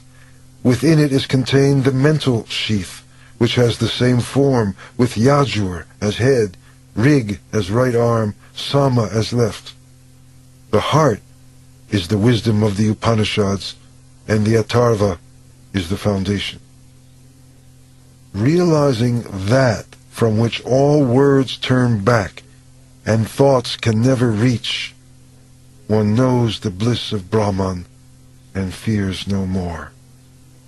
Within the mental sheath made up of waves of thought, there is contained the sheath of wisdom. It has the same form, with faith as the head, righteousness as right arm, and truth as left. Practice of meditation is its heart, and discrimination its foundation. Wisdom means a life of selfless service. Even the gods seek spiritual wisdom. Those who attain wisdom are freed from sin and find all their selfless desires granted. The wisdom sheath is made of detachment. Within it is contained the sheath of bliss, which has the same form, with joy as the head, contentment as right arm, and delight as left. Bliss is the heart, and Brahman the foundation. Those who deny the Lord deny themselves, and those who affirm the Lord affirm themselves. The wise, not the unwise, realize the Lord. The Lord of love willed, "Let me be many." And in the depths of his meditation, he created everything that exists. Meditating, he entered into everything. He who has no form assumed many forms. He who is infinite appeared finite. He who is everywhere assumed a place. He who is all wisdom caused ignorance. He who is real caused unreality. It is he who has become everything. It is he who gives reality to all. Before the universe was created, Brahman existed as unmanifest. Brahman brought the Lord out of himself. Therefore he is called the self-existent. The self is the source of abiding joy. Our hearts are filled with joy in seeing him enshrined in the depths of our consciousness. If he were not there, who would breathe? Who would live? He it is who fills every heart with joy. When one realizes the self in whom all life is one, changeless, nameless, formless, then one fears no more. Until we realize the unity of life, we live in fear. For the mere scholar who knows not the self, his separateness becomes fear itself. Through fear of Brahman, the wind blows, sun shines, fire burns, rain falls, and death snatches all away. What is the joy of realizing the self? Take a young man, healthy, strong, good, and cultured, who has all the wealth that earth can offer. Let us take this as one measure of joy. 100 times that joy is one measure of the Gandharva's joy, but no less joy has one illumined, free from self-will. 100 times that joy is one measure of the joy of Pitris, but no less joy has one illumined, free from self-will. 100 times that joy is one measure of the joy of Devas, but no less joy has one illumined, free from self-will. 100 times that joy is one measure of the Karma Deva's joy, but no less joy has one illumined, free from self-will. 100 times that joy is one measure of the joy of Indra, but no less joy has one illumined, free from self-will. 100 times that joy is one measure of Brihaspati's joy, but no less joy has one illumined, free from self-will. 100 times that joy is one measure of the joy of Virat, but no less joy has one illumined, free from self-will. 100 times that joy is one measure of Prajapati's joy, but no less joy has one illumined, free from self-will. The self in man and in the sun are one. Those who understand this see through the world and go beyond the various sheaths of being to realize the unity of life. Realizing that from which all words turn back and thoughts can never reach, they know the bliss of Brahman and fear no more.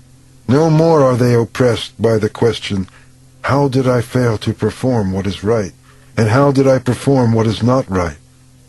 Those who realize the joy of Brahman, having known what is right and what is wrong, are delivered forever from this duality. Bhrigu went to his father Varuna and asked respectfully, "What is Brahman?" Varuna replied, "First learn about food, breath, eye, ear, speech, and mind. Then seek to know that from which these are born, by which they live, for which they search, and to which they return. That is Brahman." Bhrigu meditated and found that food is Brahman. From food are born all creatures. By food they grow, and to food they return. Not fully satisfied with his knowledge, Bhrigu went to his father Varuna and appealed, "Please teach me more of Brahman." "Seek it through meditation," replied Varuna, "for meditation is Brahman." Bhrigu meditated and found that life is Brahman. From life are born all creatures. By life they grow, and to life they return. Not fully satisfied with his knowledge, Bhrigu went to his father Varuna and appealed, "Please teach me more of Brahman." "Seek it through meditation," replied Varuna, "for meditation is Brahman." Bhrigu meditated and found that mind is Brahman. From mind are born all creatures. By mind they grow, and to mind they return. Not fully satisfied with his knowledge, Bhrigu went to his father Varuna and appealed, "Please teach me more of Brahman." "Seek it through meditation," replied Varuna, "for meditation is Brahman." Bhrigu meditated and found that wisdom is Brahman. From wisdom come all creatures. By wisdom they grow, to wisdom return. Not fully satisfied with his knowledge, Bhrigu went to his father Varuna and appealed, "Please teach me more of Brahman." "Seek it through meditation," replied Varuna, "for meditation is Brahman." Bhrigu meditated and found that joy is Brahman. From joy are born all creatures. By joy they grow, and to joy they return. Bhrigu, Varuna's son, realized this self in the very depths of meditation. Those who realize the self within the heart stand firm, grow rich, gather a family around them, and receive the love of all. Respect food. The body is made of food. Food and body exist to serve the self. Those who realize the self within the heart stand firm, grow rich, gather a family around them, and receive the love of all. Waste not food, waste not water, waste not fire. Fire and water exist to serve the self. Those who realize the self within the heart stand firm, grow rich, gather a family around them, and receive the love of all. Increase food. The earth can yield much more. Earth and space exist to serve the self. Those who realize the self within the heart stand firm, grow rich, gather a family around them, and receive the love of all. Refuse not food to those who are hungry. When you feed the hungry, you serve the Lord from whom is born every living creature. Those who realize the self within the heart stand firm, grow rich, gather a family around them, and receive the love of all. Realizing this makes our words pleasing, our breathing deep, our arms ready to serve the Lord in all around, our feet ready to go to the help of everyone in need. Realizing this, we see the Lord of love in beast and bird, in starlight and in joy, in sex energy, and in the grateful rain, in everything the universe contains. Drawing on the Lord's resources within, security, wisdom, and love in action, we conquer every enemy within to be united with the Lord of love. The self in man and in the sun are one. Those who understand this see through the world and go beyond the various sheaths of being to realize the unity of life. Those who realize that all life is one are at home everywhere and see themselves in all beings. They sing in wonder, I am the food of life. I am. I am. I eat the food of life. I eat. I eat. I link food and water. I link. I link. I am the firstborn in the universe, older than the gods. I am immortal. Who shares food with the hungry protects me. Who shares not with them is consumed by me. I am this world, and I consume this world. They who understand this understand life. This is the Upanishad, the secret teaching. Om Shanti, Shanti, Shanti.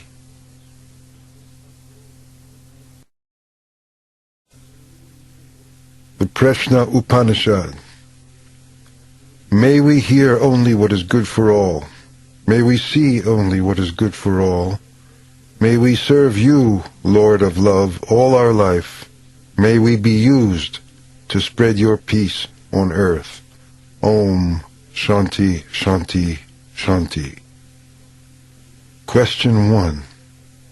Sukesha, Satyakama and Gargya, Kausalya, Bhargava, and Kabindi, who were all seeking self-realization, approached with love sage Pippalada for his guidance on the spiritual path. The sage told them, live with me for 1 year, practicing sense restraint and complete trust. Ask me questions at the end of the year, and I will answer them if I can.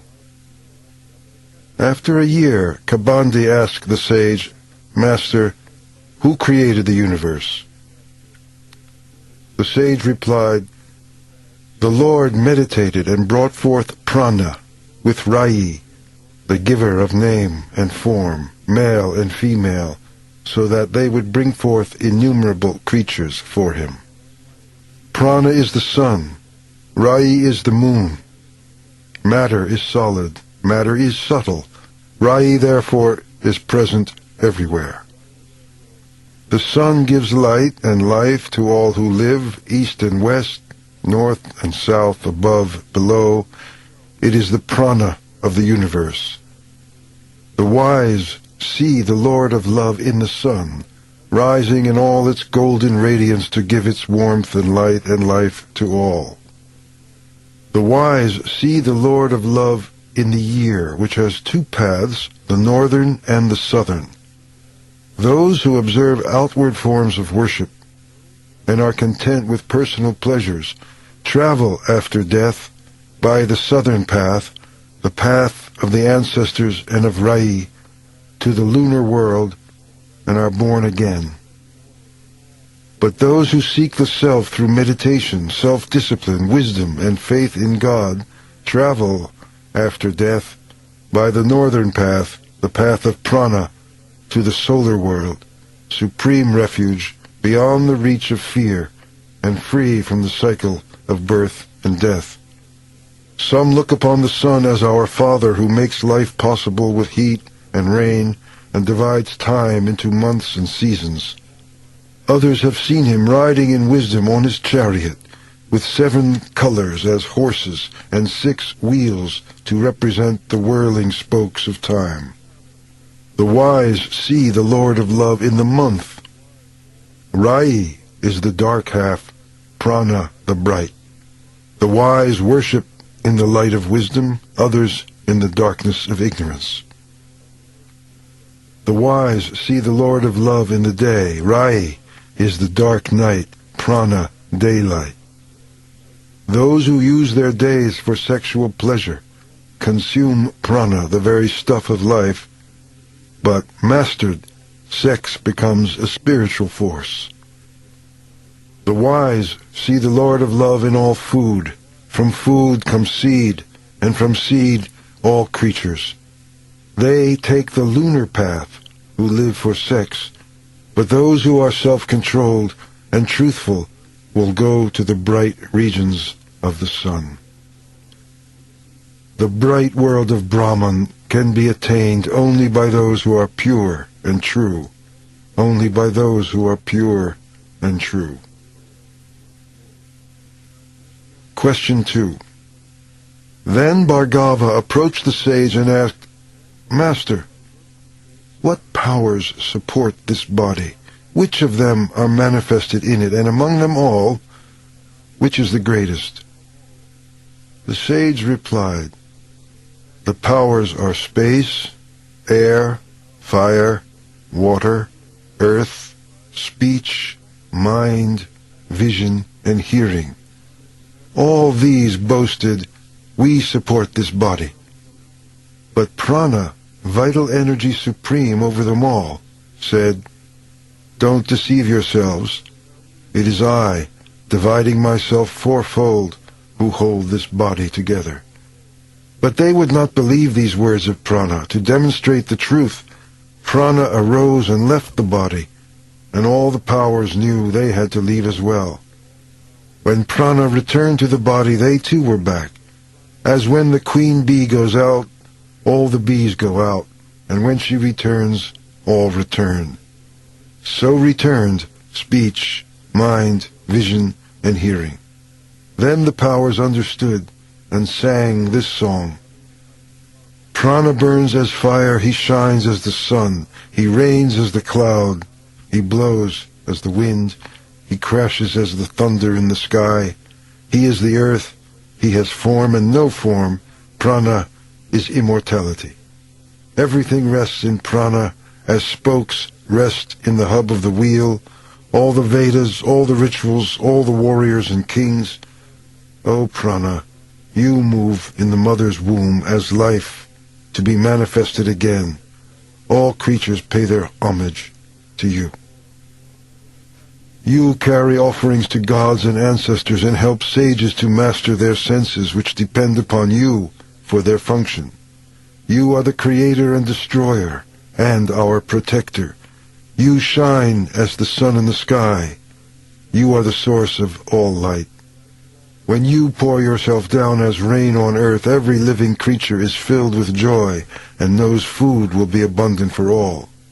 You are pure and master of everything.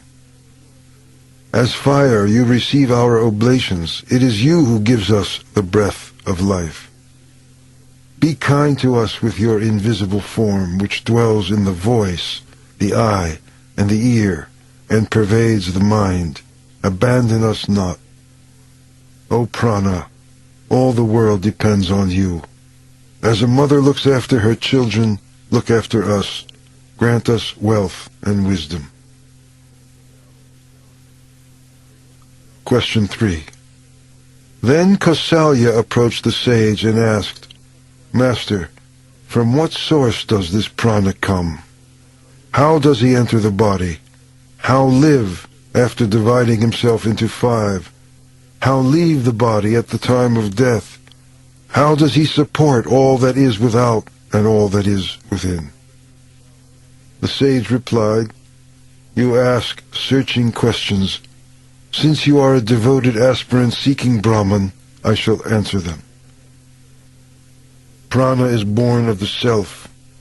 As a man casts a shadow, the self casts prana into the body at the time of birth, so that the mind's desires may be fulfilled. As a king appoints officers to do his work in all the villages, so prana works with 4 other pranas, each a part of himself, to carry out different functions in the body. The main prana dwells in eye, ear, mouth, and nose.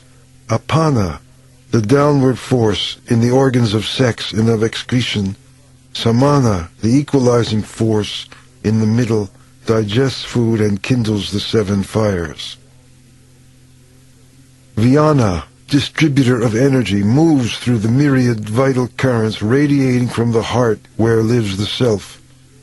At the time of death, through the subtle track that runs upward through the spinal channel, Udana, the 5th force, leads the selfless up the long ladder of evolution and the selfish down. But those who are both selfless and selfish come back to this earth. The sun is the prana of the universe, and it rises to bring light to our eyes. The earth draws the lower fire of Apana. The space between sun and earth is Samana, and the moving air is Vyana.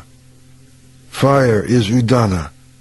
When that fire goes out, the senses are drawn back into the mind, and the person is ready for rebirth.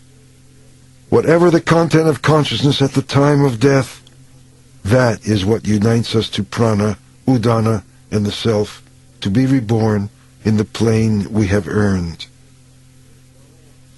Those who realize this go beyond death. Their children too follow in their footsteps. Those who perceive how prana rises, enters the body, and becomes 5-fold to serve the self, they die not. They die not. Question 4. Then Gargya approached the sage and asked him, Sir, when a man is sleeping, who is it that sleeps in him?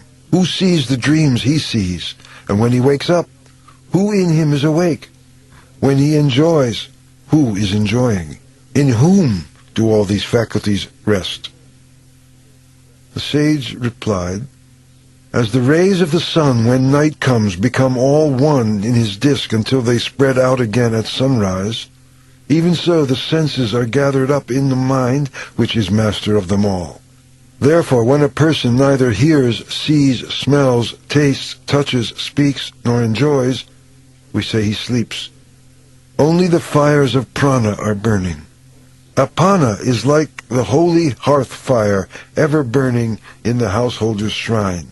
Vyana is like the fire that faces south for carrying offerings to our ancestors. And prana is the fire that faces eastward. Samana is the equalizing fire that balances inward and outward breath, the offerings made by the mind. Udana is the fruit of dreamless sleep in which the mind is led close to the self. The dreaming mind recalls past impressions. It sees again what has been seen. It hears again what has been heard, enjoys again what has been enjoyed in many places. Seen and unseen, heard and unheard, enjoyed and unenjoyed, the real and the unreal, the mind sees all. The mind sees all. When the mind is stilled in dreamless sleep, it brings rest and repose to the body. Just as birds fly to the tree for rest, all things in life find their rest in the self. Earth, water, fire, air, space, and their subtle elements, the eyes and what can be seen, the ears and what can be heard, the nostrils and what can be smelled, the palate and what can be tasted, the skin and what can be touched, the tongue and what can be spoken, the hands and what can be held, the organ of sex and its object of enjoyment, the organ of excretion and what is excreted, the feet and what they walk on, the mind and what it thinks, the intellect and what it knows, the ego and what it grasps, the heart and what it loves, the light and what it reveals. All things in life find their rest in the self, in dreamless sleep. It is the self who sees, hears, smells, touches, and tastes, who thinks, acts, and is pure consciousness. The self is Brahman, changeless and supreme. Those who know the Supreme Self as formless, without shadow, without impurity, know all, gentle friend, and live in all. Those who know the Self, the seat of consciousness in whom the breath and all the senses live, know all, gentle friend, and live in all. Question 5.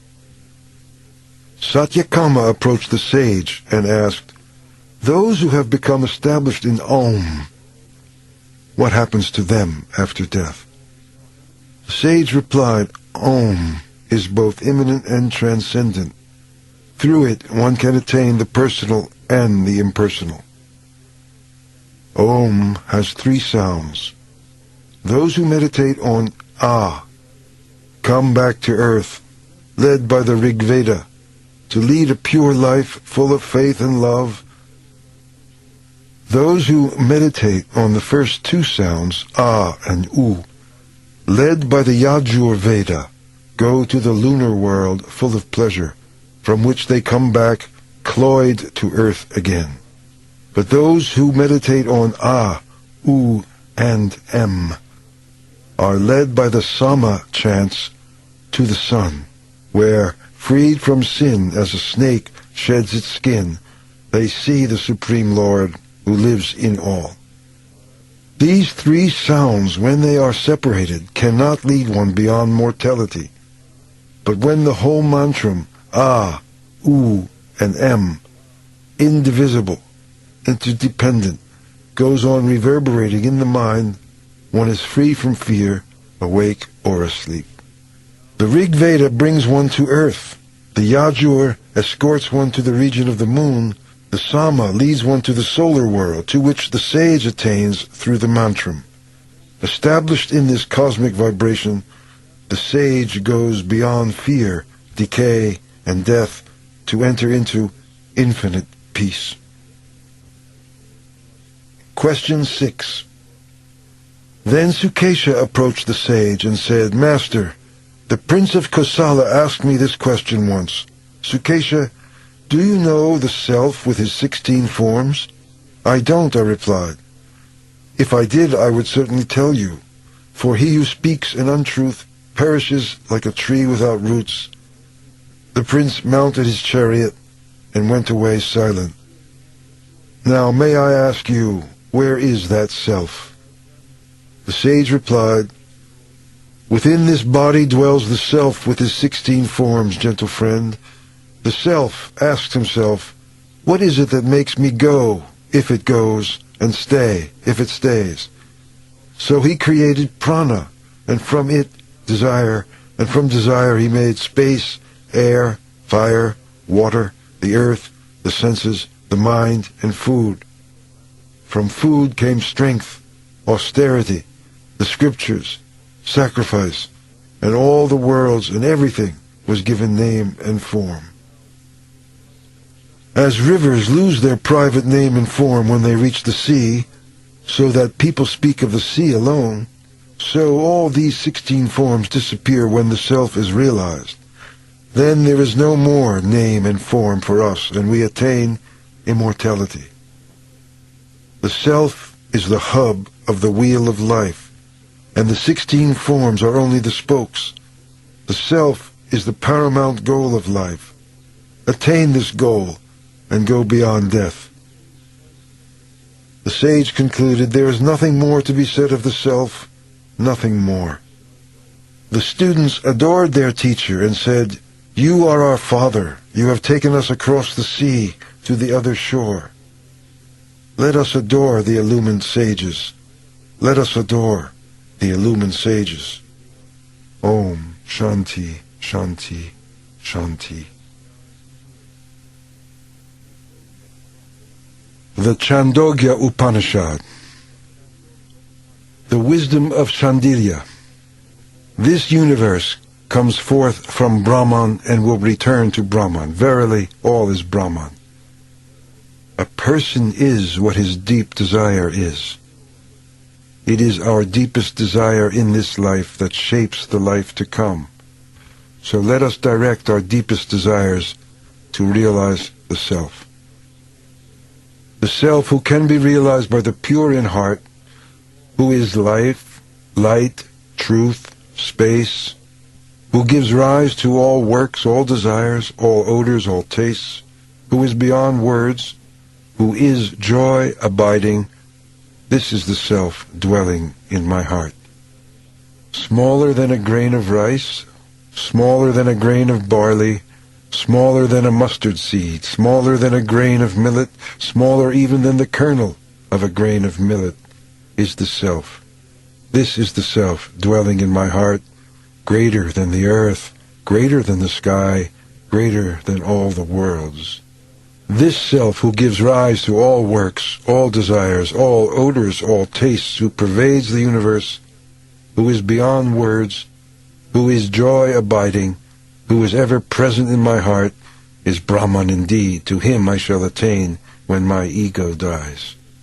So said Shandilya. So said Shandilya. The story of Satyakama. Mother Satyakama said, I feel the time has come for me to go to the home of a spiritual teacher. From whom does our family come, so that I might tell him when he asks my lineage? I do not know, dear, she replied. You were born when I was young and going from place to place as a servant. Your name is Satyakama, and my name is Jabala. Why not call yourself Satyakama Jabala? Satyakama went to Haridrumata Gautama and said to him, Sir, I want to become your disciple. What family are you from, bright one? Sir, I don't know. My mother says she bore me in her youth and doesn't know my ancestry. She says that since my name is Satyakama and hers is Jabala, I should call myself Satyakama Jabala. None but a true Brahman could have said that. Fetch the firewood, my boy. I will initiate you. You have not flinched from the truth. He selected 400 lean and sickly cows and gave them to Satyakama to care for. I shall not return, the boy said to himself, until they become 1,000. For years Satyakama dwelt in the forest tending the herd. Then one day the bull of the herd said to him, Satyakama. Sir, he replied, we have become 1,000. Let us now rejoin our teacher's family, and I will tell you one of the 4 feet of Brahman. Please tell me, revered sir, the boy said. There are 4 quarters, east, west, south, and north. This is 1 foot of Brahman, called the Shining. To meditate on these 4 is to become full of light and master the resplendent regions of the cosmos, knowing this portion of the truth. Agni, fire, will tell you more. The next day Satyakama set out for his teacher's house with the herd. Toward evening he made a fire, penned the cows, and sat by the fire facing east. The fire spoke. Satyakama, Sir, friend, I can teach you another foot of Brahman. Please do, revered sir.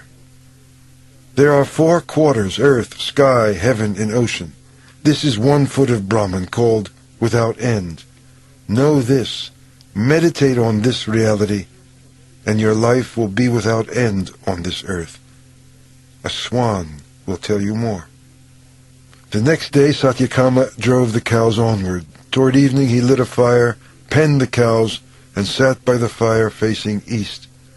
Then a swan flew near and said, Satyakama, Sir, Friend, I can teach you another foot of Brahman.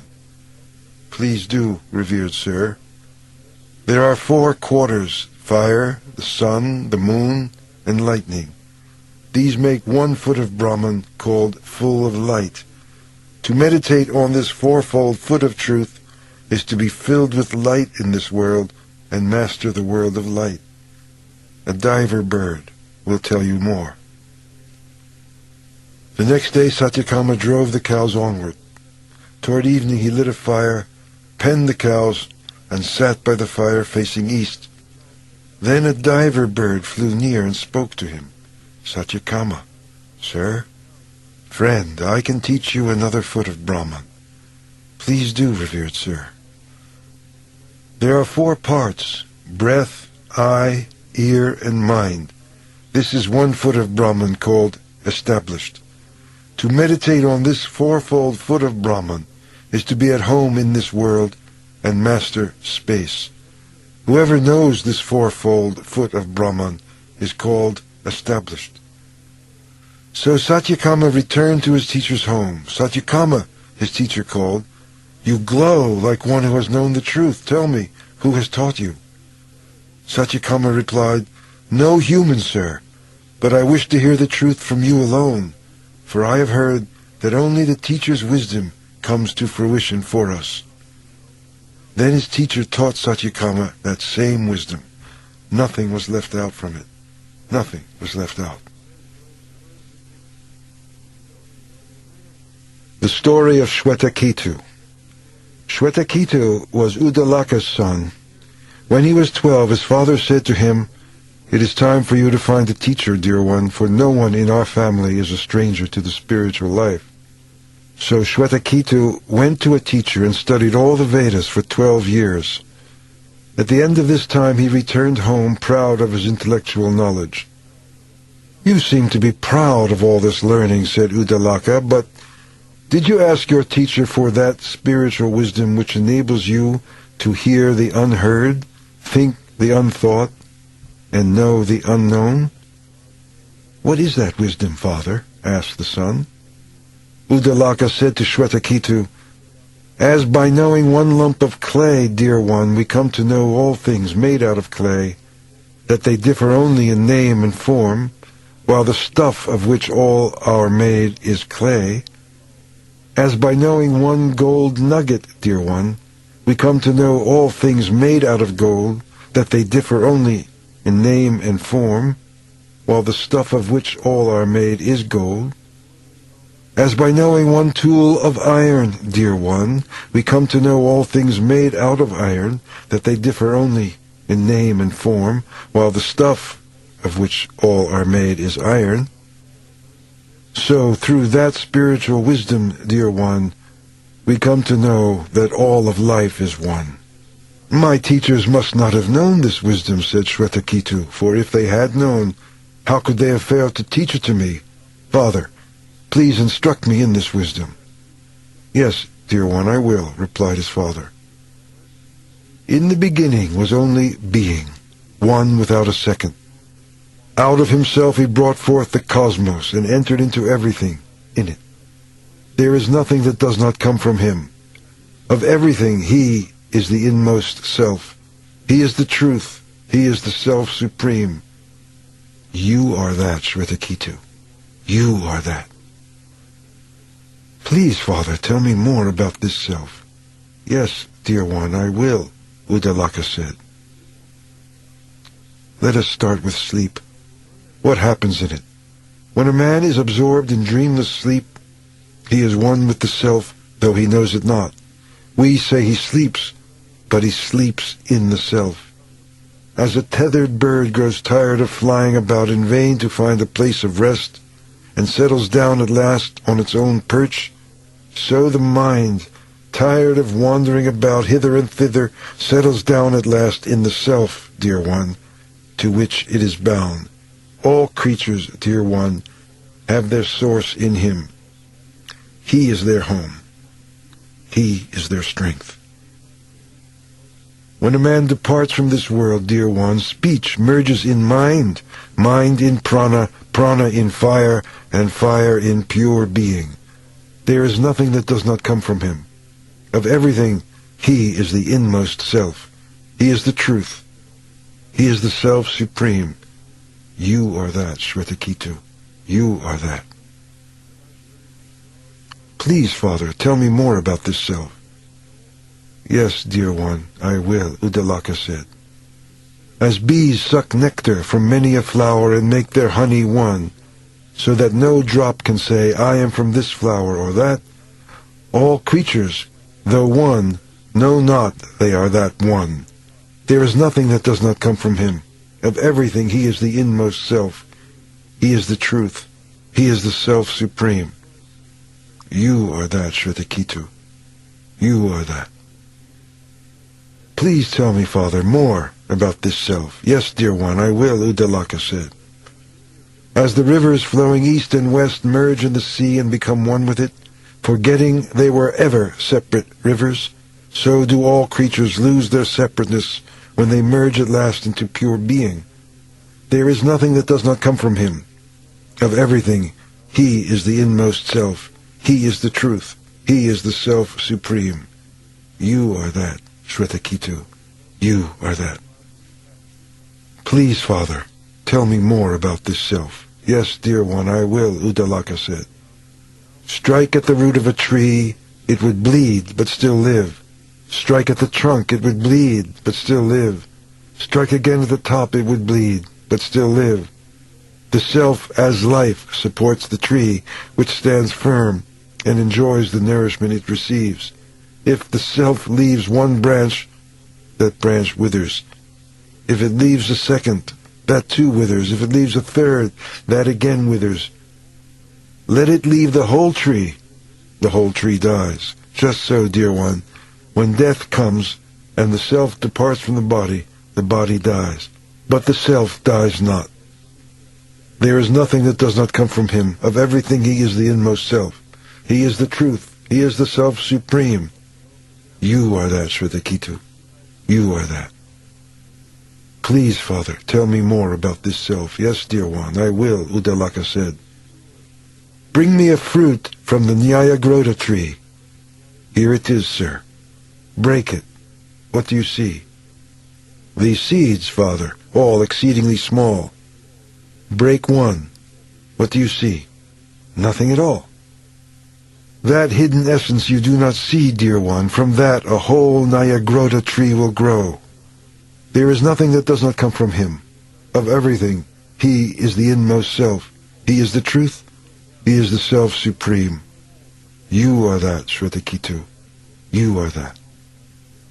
Please, Father, tell me more about this self. Yes, dear one, I will, Uddalaka said. Place this salt in water and bring it here tomorrow morning. The boy did. Where is that salt? The father asked. I do not see it. Sip here. How does it taste? Salty, Father. And here, and there, I taste salt everywhere. It is everywhere, though we see it not. Just so, dear one, the self is everywhere. Within all things, although we see him not. There is nothing that does not come from him. Of everything, he is the inmost self.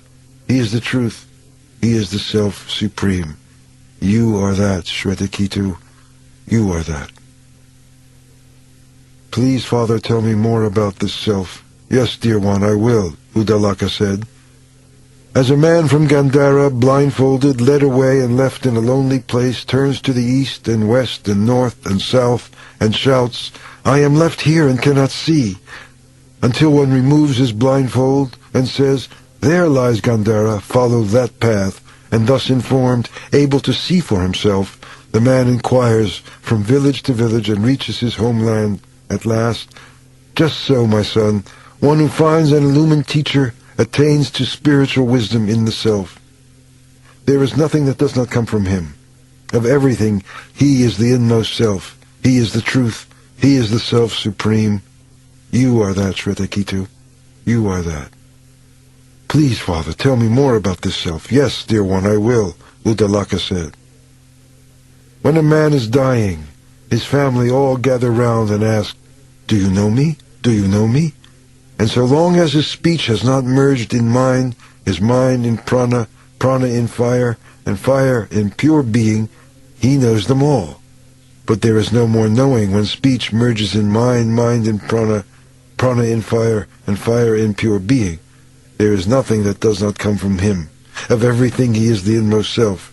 He is the truth. He is the self supreme. You are that, Shvetaketu. You are that. Then Shvetaketu understood this teaching. Truly, he understood it all. This is the end of side 3. Please fast forward the cassette to the end and turn over to play side 4.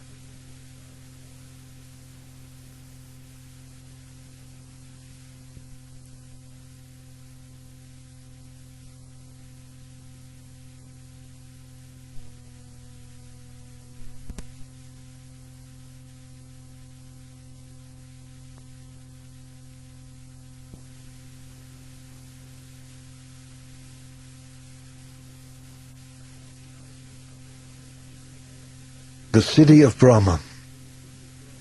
In the city of Brahman is a secret dwelling, the lotus of the heart. Within this dwelling is a space, and within that space is the fulfillment of our desires. What is within that space should be longed for and realized. As great as the infinite space beyond is the space within the lotus of the heart. Both heaven and earth are contained in that inner space, both fire and air, sun and moon, lightning and stars. Whether we know it in this world or know it not, everything is contained in that inner space. Never fear that old age will invade that city. Never fear that this inner treasure of all reality will wither and decay. This knows no age when the body ages. This knows no dying when the body dies. This is the real city of Brahman. This is the self, free from old age, from death and grief, hunger and thirst. In the self, all desires are fulfilled. The self desires only what is real, thinks nothing but what is true. Here, people do what they are told, becoming dependent on their country, or their piece of land, or the desires of another, so their desires are not fulfilled, and their works come to nothing both in this world and in the next. Those who depart from this world without knowing who they are, or what they truly desire, have no freedom here or hereafter. But those who leave here knowing who they are, and what they truly desire, have freedom everywhere, both in this world and in the next. Would they see their departed mother or father? Lo, they see them, and are happy. Would they see their family and friends? Lo, they see them, and are happy. Would they enjoy the world of music, of spring flowers, of elegance? Lo, by their mere will they enjoy these things, whatever they desire. The object of that desire arises from the power of their own thoughts. They have it, and are happy. Here, our selfless desires are hidden by selfish ones. They are real, but they are covered by what is false. Therefore, whoever of our own departs from this life, not one can ever be brought back before our eyes. But all those we love, alive or departed, and all things we desire but do not have, are found when we enter that space within the heart, for there abide all desires that are true, though covered by what is false. Like strangers in an unfamiliar country walking over a hidden treasure day by day, we enter the world of Brahman while in deep sleep but never find it, carried away by what is false. The self is hidden in the lotus of the heart. Those who see themselves in all creatures go day by day into the world of Brahman, hidden in the heart. Established in peace, they rise above body consciousness to the supreme light of the self. Immortal, free from fear, this self is Brahman, called the true. Beyond the mortal and the immortal, he binds both worlds together. Those who know this live day after day in heaven, in this very life. The self is a bulwark against the confounding of these worlds and a bridge between them. Day and night cannot cross that bridge, nor old age, nor death, nor grief, nor evil, nor good deeds. All evils turn back there, unable to cross. Evil comes not into this world of Brahman. One who crosses by this bridge, therefore, if blind, is blind no more. If hurt, ceases to be hurt. If in sorrow, ceases sorrowing. At this boundary, night itself becomes day. Night comes not into this world of Brahman. Only those who are pure and self-controlled can find this world of Brahman. That world is theirs alone. In that world, in all the worlds, they live in perfect freedom. The gods and the godless. The great teacher Prajapati said, "The self is pure, free from decay and death, free from hunger and thirst, and free from sorrow. The self desires nothing that is not good, wills nothing that is not good. Seek and realize the self. Those who seek and realize the self fulfill all their desires and attain the goal supreme." The Devas and the Asuras, the gods and the godless, heard this truth and said, "Let us seek and realize the self so that we may fulfill all our desires." So Indra from among the gods and Virochana from among the godless approached Prajapati carrying fuel in their hands as a sign that they wanted to become his disciples. They dwelt with him for 32 years, and at the end of that time Prajapati asked why they had stayed with him so long. Indra and Virochana replied, "We have heard of your inspiring words. The self is pure, free from decay and death, free from hunger and thirst, and free from sorrow. The self desires nothing that is not good, wills nothing that is not good. Seek and realize the self. Those who seek and realize the self fulfill all their desires and attain the goal supreme. We have been living here as your disciples because we want to realize the self." Prajapati said to them, "When you look into another's eyes, what you see is the self, fearless and deathless. That is Brahman, the Supreme." "Venerable One," asked the two disciples, "what is it we see reflected in the water or in a mirror?" "It is the self you see in all these," he said to them. "Now, look at yourselves in a bowl of water and ask me anything you want to learn about the self." They looked at themselves in a bowl of water. "What did you see in the water?" "We have seen the self, even the hair and the nails." "Put on your best clothes, adorn your body, and look again in the water." "We have seen the self, well dressed and well adorned," they replied. "That is the self, fearless and deathless. That is Brahman, the Supreme." Indra and Virochana went away satisfied, but Prajapati said to himself, "They have seen the self, but they have not recognized the self. They mistake the self to be the body. Those who think the self is the body will lose their way in life." Virochana, quite sure that the self is the body, went back to the godless and began to teach them that the body alone is to be saved, the body alone is to be adored. He taught them that whoever lives for indulging the senses will find joy in this world and the next. Even today, people are called godless when they lack faith, love, and charity, because that is the way of the godless. They dress even dead bodies in fine clothes and adorn them with ornaments so that they may enjoy their life in the next world. But Indra, as he was on his way home to the gathering of the gods, began to question this knowledge.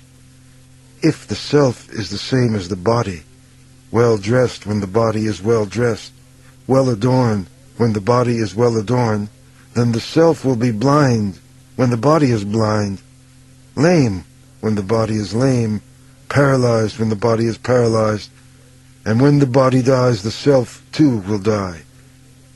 In such knowledge I see no value." Again Indra went back to Prajapati with fuel in hand. "Why have you returned, Indra?" his teacher asked. "Did you not go away quite satisfied?" "Venerable One," replied Indra, "if the self is well dressed when the body is well dressed, well adorned when the body is well adorned, then the self will be blind when the body is blind, lame when the body is lame, paralyzed when the body is paralyzed, and when the body dies, the self too will die. In such knowledge I see no value. You are thinking clearly, Indra, said Prajapati.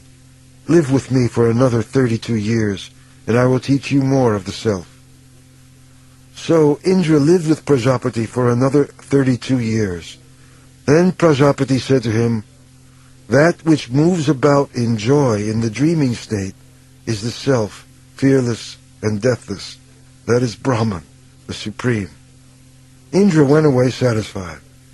But on his way home to the gathering of the gods, he began to question this knowledge. In the dreaming state, it is true the self is not blind when the body is blind, nor lame when the body is lame, nor paralyzed when the body is paralyzed, nor slain when the body is slain. Yet in dreams the self may appear to suffer and to be slain. It may become conscious of pain and even weep. In such knowledge I see no value. Again Indra went back to Prajapati with fuel in hand. Why have you returned, Indra? His teacher asked. Did you not go away quite satisfied? Venerable one, replied Indra, in the dreaming state it is true the self is not blind when the body is blind, nor lame when the body is lame. Yet in this state the self may still suffer and even weep. In such knowledge I see no value. You are thinking clearly, Indra, said Prajapati.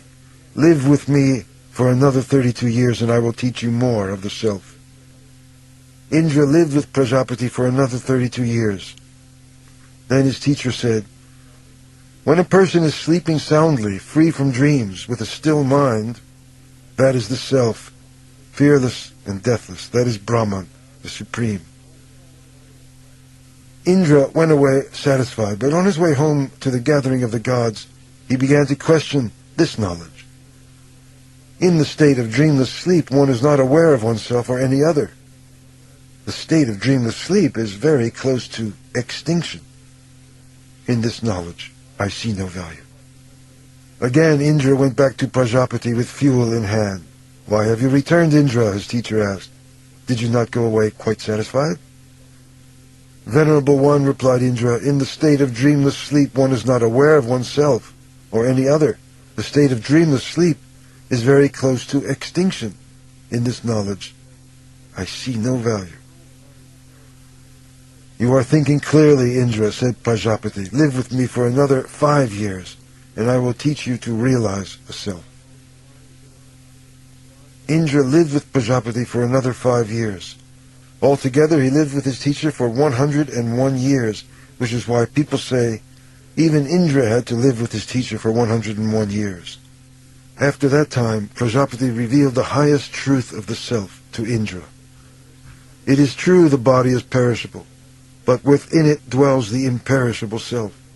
This body is subject to pleasure and pain. No one who identifies with the body can escape from pleasure and pain. But those who know they are not the body pass beyond pleasure and pain to live in abiding joy.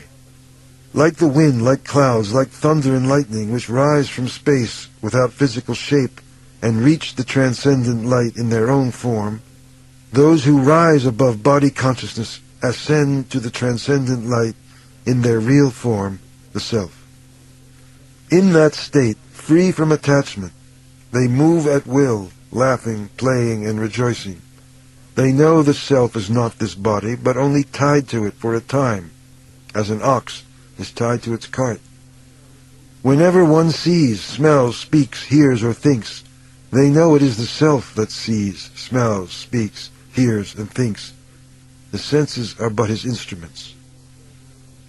Worshipping this self in the world of Brahman, the gods obtained all worlds and all desires. Those who know this self and realize this self obtain all worlds and all desires. So said Prajapati. So taught Prajapati. A paean of illumination. From the divine dark to the manifest, to the divine dark, I pass again. as a horse shakes free its mane, I have shaken off all evil. Freeing myself from the bonds of birth and death, as the moon escapes from Rahu's mouth, I have attained the pure realm of Brahman. I have attained the pure realm of Brahman. Brahman is my home. I shall not lose it. Truly, I shall not be lost again. Om Shanti, Shanti, Shanti. The Isha Upanishad. All this is full, all that is full. From fullness, fullness comes. When fullness is taken from fullness, fullness still remains. Om Shanti, Shanti, Shanti. The Lord is enshrined in the hearts of all. The Lord is the supreme reality. Rejoice in him through renunciation. Covet nothing. All belongs to the Lord. Thus working, may you live 100 years. Thus alone will you work in real freedom. Those who deny the self are born again blind to the self, enveloped in darkness, utterly devoid of love for the Lord. The self is one. Ever still, the self is swifter than thought, swifter than the senses. Though motionless, he outruns all pursuit. Without the self, never could life exist. The self seems to move, but is ever still. He seems far away, but is ever near. He is within all, and he transcends all. Those who see all creatures in themselves, and themselves in all creatures, know no fear. Those who see all creatures in themselves, and themselves in all creatures, know no grief. How can the multiplicity of life delude the one who sees its unity? The self is everywhere. Bright is the self, indivisible, untouched by sin, wise, immanent, and transcendent. He it is who holds the cosmos together. In dark night live those for whom the world without alone is real. The first leads to a life of action, the second to a life of meditation, but those who combine action with meditation cross the sea of death through action and enter into immortality through the practice of meditation. So have we heard from the wise. In dark night live those for whom the Lord is transcendent only. In night darker still for whom he is immanent only. But those for whom he is transcendent and immanent cross the sea of death with the immanent and enter into immortality with the transcendent. So have we heard from the wise. The face of truth is hidden by your orb of gold, O sun. May you remove your orb so that I, who adore the true, may see the glory of truth. O nourishing sun, solitary traveler, controller, source of life for all creatures, spread your light and subdue your dazzling splendor so that I may see your blessed self. Even that very self am I. May my life merge in the immortal when my body is reduced to ashes. O mind, meditate on the eternal Brahman. Remember the deeds of the past. Remember, O mind, remember. O God of fire, lead us by the good path to eternal joy. You know all our deeds. Deliver us from evil, we who bow and pray again and again. Om Shanti, Shanti, Shanti. The Shvetashvatara Upanishad. What is the cause of the cosmos? Is it Brahman? From where do we come? By what live? Where shall we find peace at last? What power governs the duality of pleasure and pain by which we are driven? Time, nature, necessity, accident, elements, energy, intelligence, none of these can be the first cause. They are effects whose only purpose is to help the self rise above pleasure and pain. In the depths of meditation, sages saw within themselves the Lord of love who dwells in the heart of every creature. Deep in the hearts of all he dwells. hidden beyond the gunas of law, energy, and inertia. He is one. He it is who rules over time, space, and causality. The world is the wheel of God, turning round and round with all living creatures upon its rim. The world is the river of God, flowing from him and flowing back to him. On this ever-revolving wheel of being, the individual self goes round and round through life after life, believing itself to be a separate creature, until it sees its identity with the Lord of love and attains immortality in the indivisible whole. He is the eternal reality, sing the scriptures, and the ground of existence. Those who perceive him in every creature merge in him and are released from the wheel of birth and death. The Lord of love holds in his hand the world, composed of the changing and the changeless, the manifest and the unmanifest. The separate self, not yet aware of the Lord, goes after pleasure, only to become bound more and more. When it sees the Lord, there comes an end to its bondage.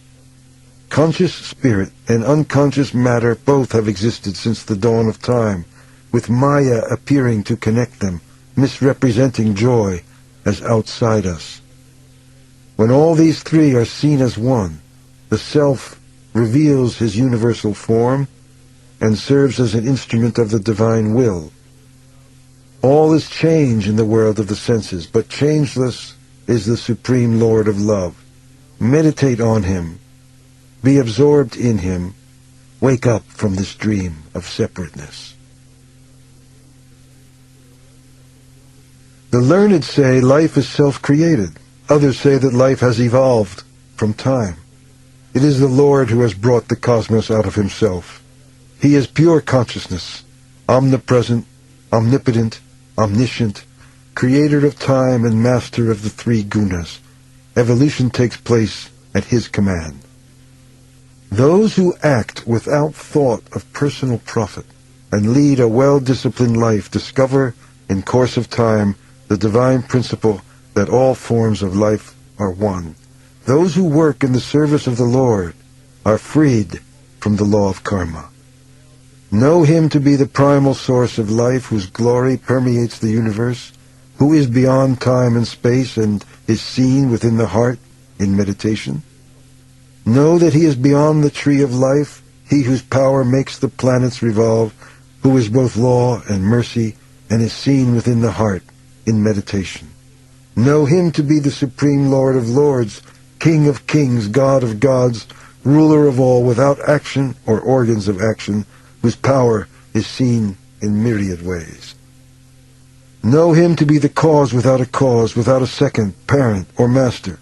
May he, Lord of love, who conceals himself in creatures as a spider in its web, grant us illumination. The Lord is hidden in every heart. He is the eternal witness, beyond the gunas, watching our work from within as pure consciousness. The Lord is the operator. We are but his innumerable instruments. May we, in our consciousness, realize the bliss he alone can give us. Changeless amid the changing, consciousness of the conscious, he grants all our prayers. May we, in our consciousness, realize the freedom he alone can give. Neither sun nor moon nor star nor fire shines. Everything reflects the light of the Lord. May we realize him in our consciousness. There is no other way to conquer death. He is the maker of the universe, self-existent, omniscient, destroyer of death, the source and inmost self of all, ruler of the cycle of birth and death. May we realize him in our consciousness. There is no other way to conquer death.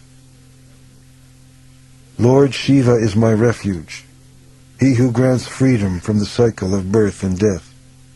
Lord Shiva is my refuge, he who gave the sacred scriptures at the dawn of time. Lord Shiva is my refuge, he who is the source of purity and perfection. Lord Shiva is my refuge, he who is the bridge from death to immortality. Lord Shiva is my refuge, he whose grace has made me long for his lotus feet. How can we roll up the sky like a piece of deerskin? How can we end our misery without realizing that the Lord of love is enshrined in our heart of hearts? Sage Shvetashvatara realized the Lord in meditation through his infinite grace and imparted this highest wisdom to devoted disciples. This highest mystical experience, revealed at the dawn of time, must be shared only with one whose heart is pure, or with a disciple, or one's own child. If you have deep love for the Lord of love and for your teacher, the light of this teaching will shine in your heart. It will shine indeed. Om Shanti, Shanti, Shanti.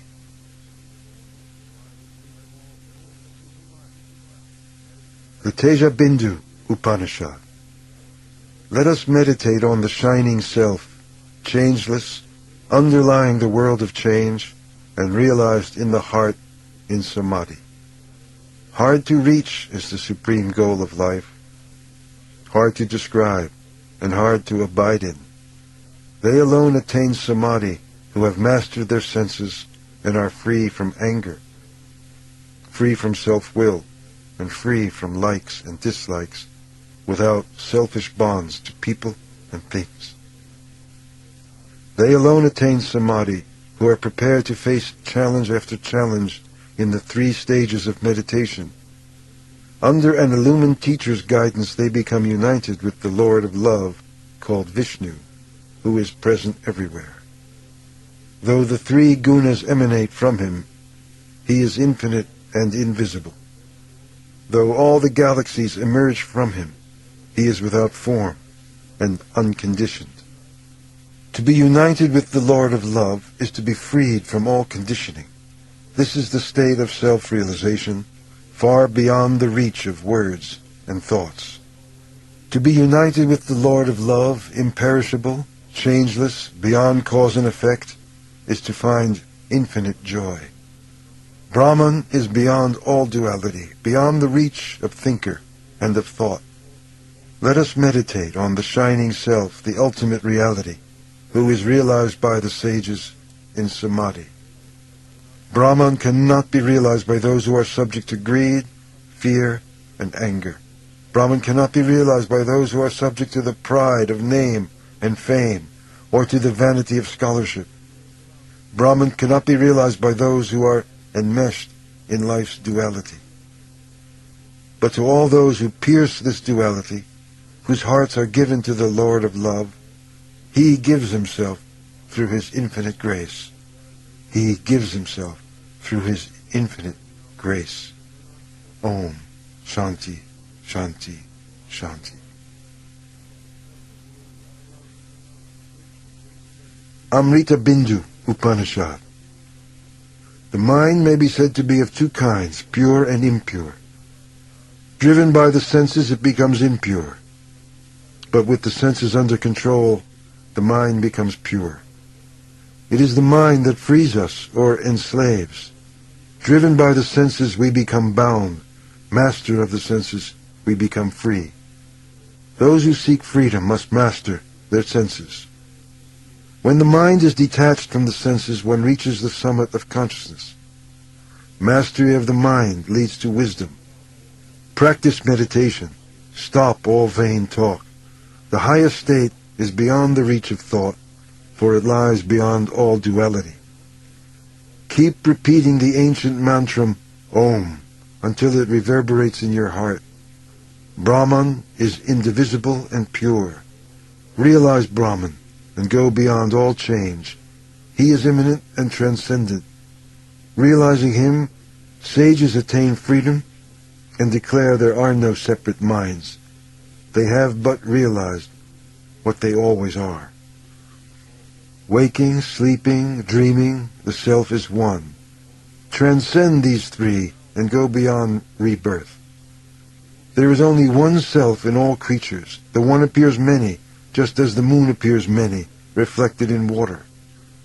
The self appears to change its location, but does not, just as the air in a jar changes not when the jar is moved about. When the jar is broken, the air knows not, but the self knows well when the body is shed. We see not the self concealed by Maya. When the veil falls, we see we are the self. The mantra is the symbol of Brahman. Repeating it can bring peace to the mind. Knowledge is twofold, lower and higher. Realize the self, for all else is lower. Realization is rice, all else is chaff. The milk of cows of any hue is white. The sages say that wisdom is the milk and the sacred scriptures are the cows. As butter lies hidden within milk, the self lies hidden in the hearts of all. Churn the mind through meditation on it. Light your fire through meditation on it. The self, all whole, all peace, all certitude. I have realized the self, declares the sage, who is present in all beings. I am united with the Lord of love. I am united with the Lord of love. Om Shanti, Shanti, Shanti. Paramahamsa Upanishad. Narada inquired of the Lord of love, "What is the state of the illumined man?" The Lord replied, "Hard to reach is the state of the illumined man. Only a few attain it. But even one is enough, for he is the pure self of the scriptures. He is truly great because he serves me, and I reveal myself through him always. He has renounced all selfish attachments and observes no rites and ceremonies. He has only minimum possessions and lives his life for the welfare of all. He has no staff, nor tuft, nor sacred thread. He faces heat and cold, pleasure and pain, honor and dishonor with equal calm. He is not affected by calumny, pride, jealousy, status, joy, or sorrow, greed, anger, or infatuation, excitement, egoism, or other goads, for he knows he is neither body nor mind. Free from the sway of doubt and false knowledge, he lives united with the Lord of love, who is ever serene, immutable, indivisible, the source of all joy and wisdom. The Lord is his true home, his pilgrim's tuft of hair, his sacred thread, for he has entered the unitive state. Having renounced every selfish desire, he has found his rest in the Lord of love. Wisdom is the staff that supports him now. Those who take a mendicant's staff while they are still at the mercy of their senses cannot escape enormous suffering. The illumined man knows this truth of life. For him the universe is his garment, and the Lord not separate from himself. He offers no ancestral oblations. He praises nobody, blames nobody, is never dependent on anyone. He has no need to repeat the mantra, no more need to practice meditation. The world of change and changeless reality are one to him, for he sees all in God. The aspirant who is seeking the Lord must free himself from selfish attachments to people, money, and possessions. When his mind sheds every selfish desire, he becomes free from the duality of pleasure and pain, and rules his senses. No more is he capable of ill will. No more is he subject to elation, for his senses come to rest in the self. Entering into the unitive state, he attains the goal of evolution. Truly, he attains the goal of evolution. Om Shanti, Shanti, Shanti.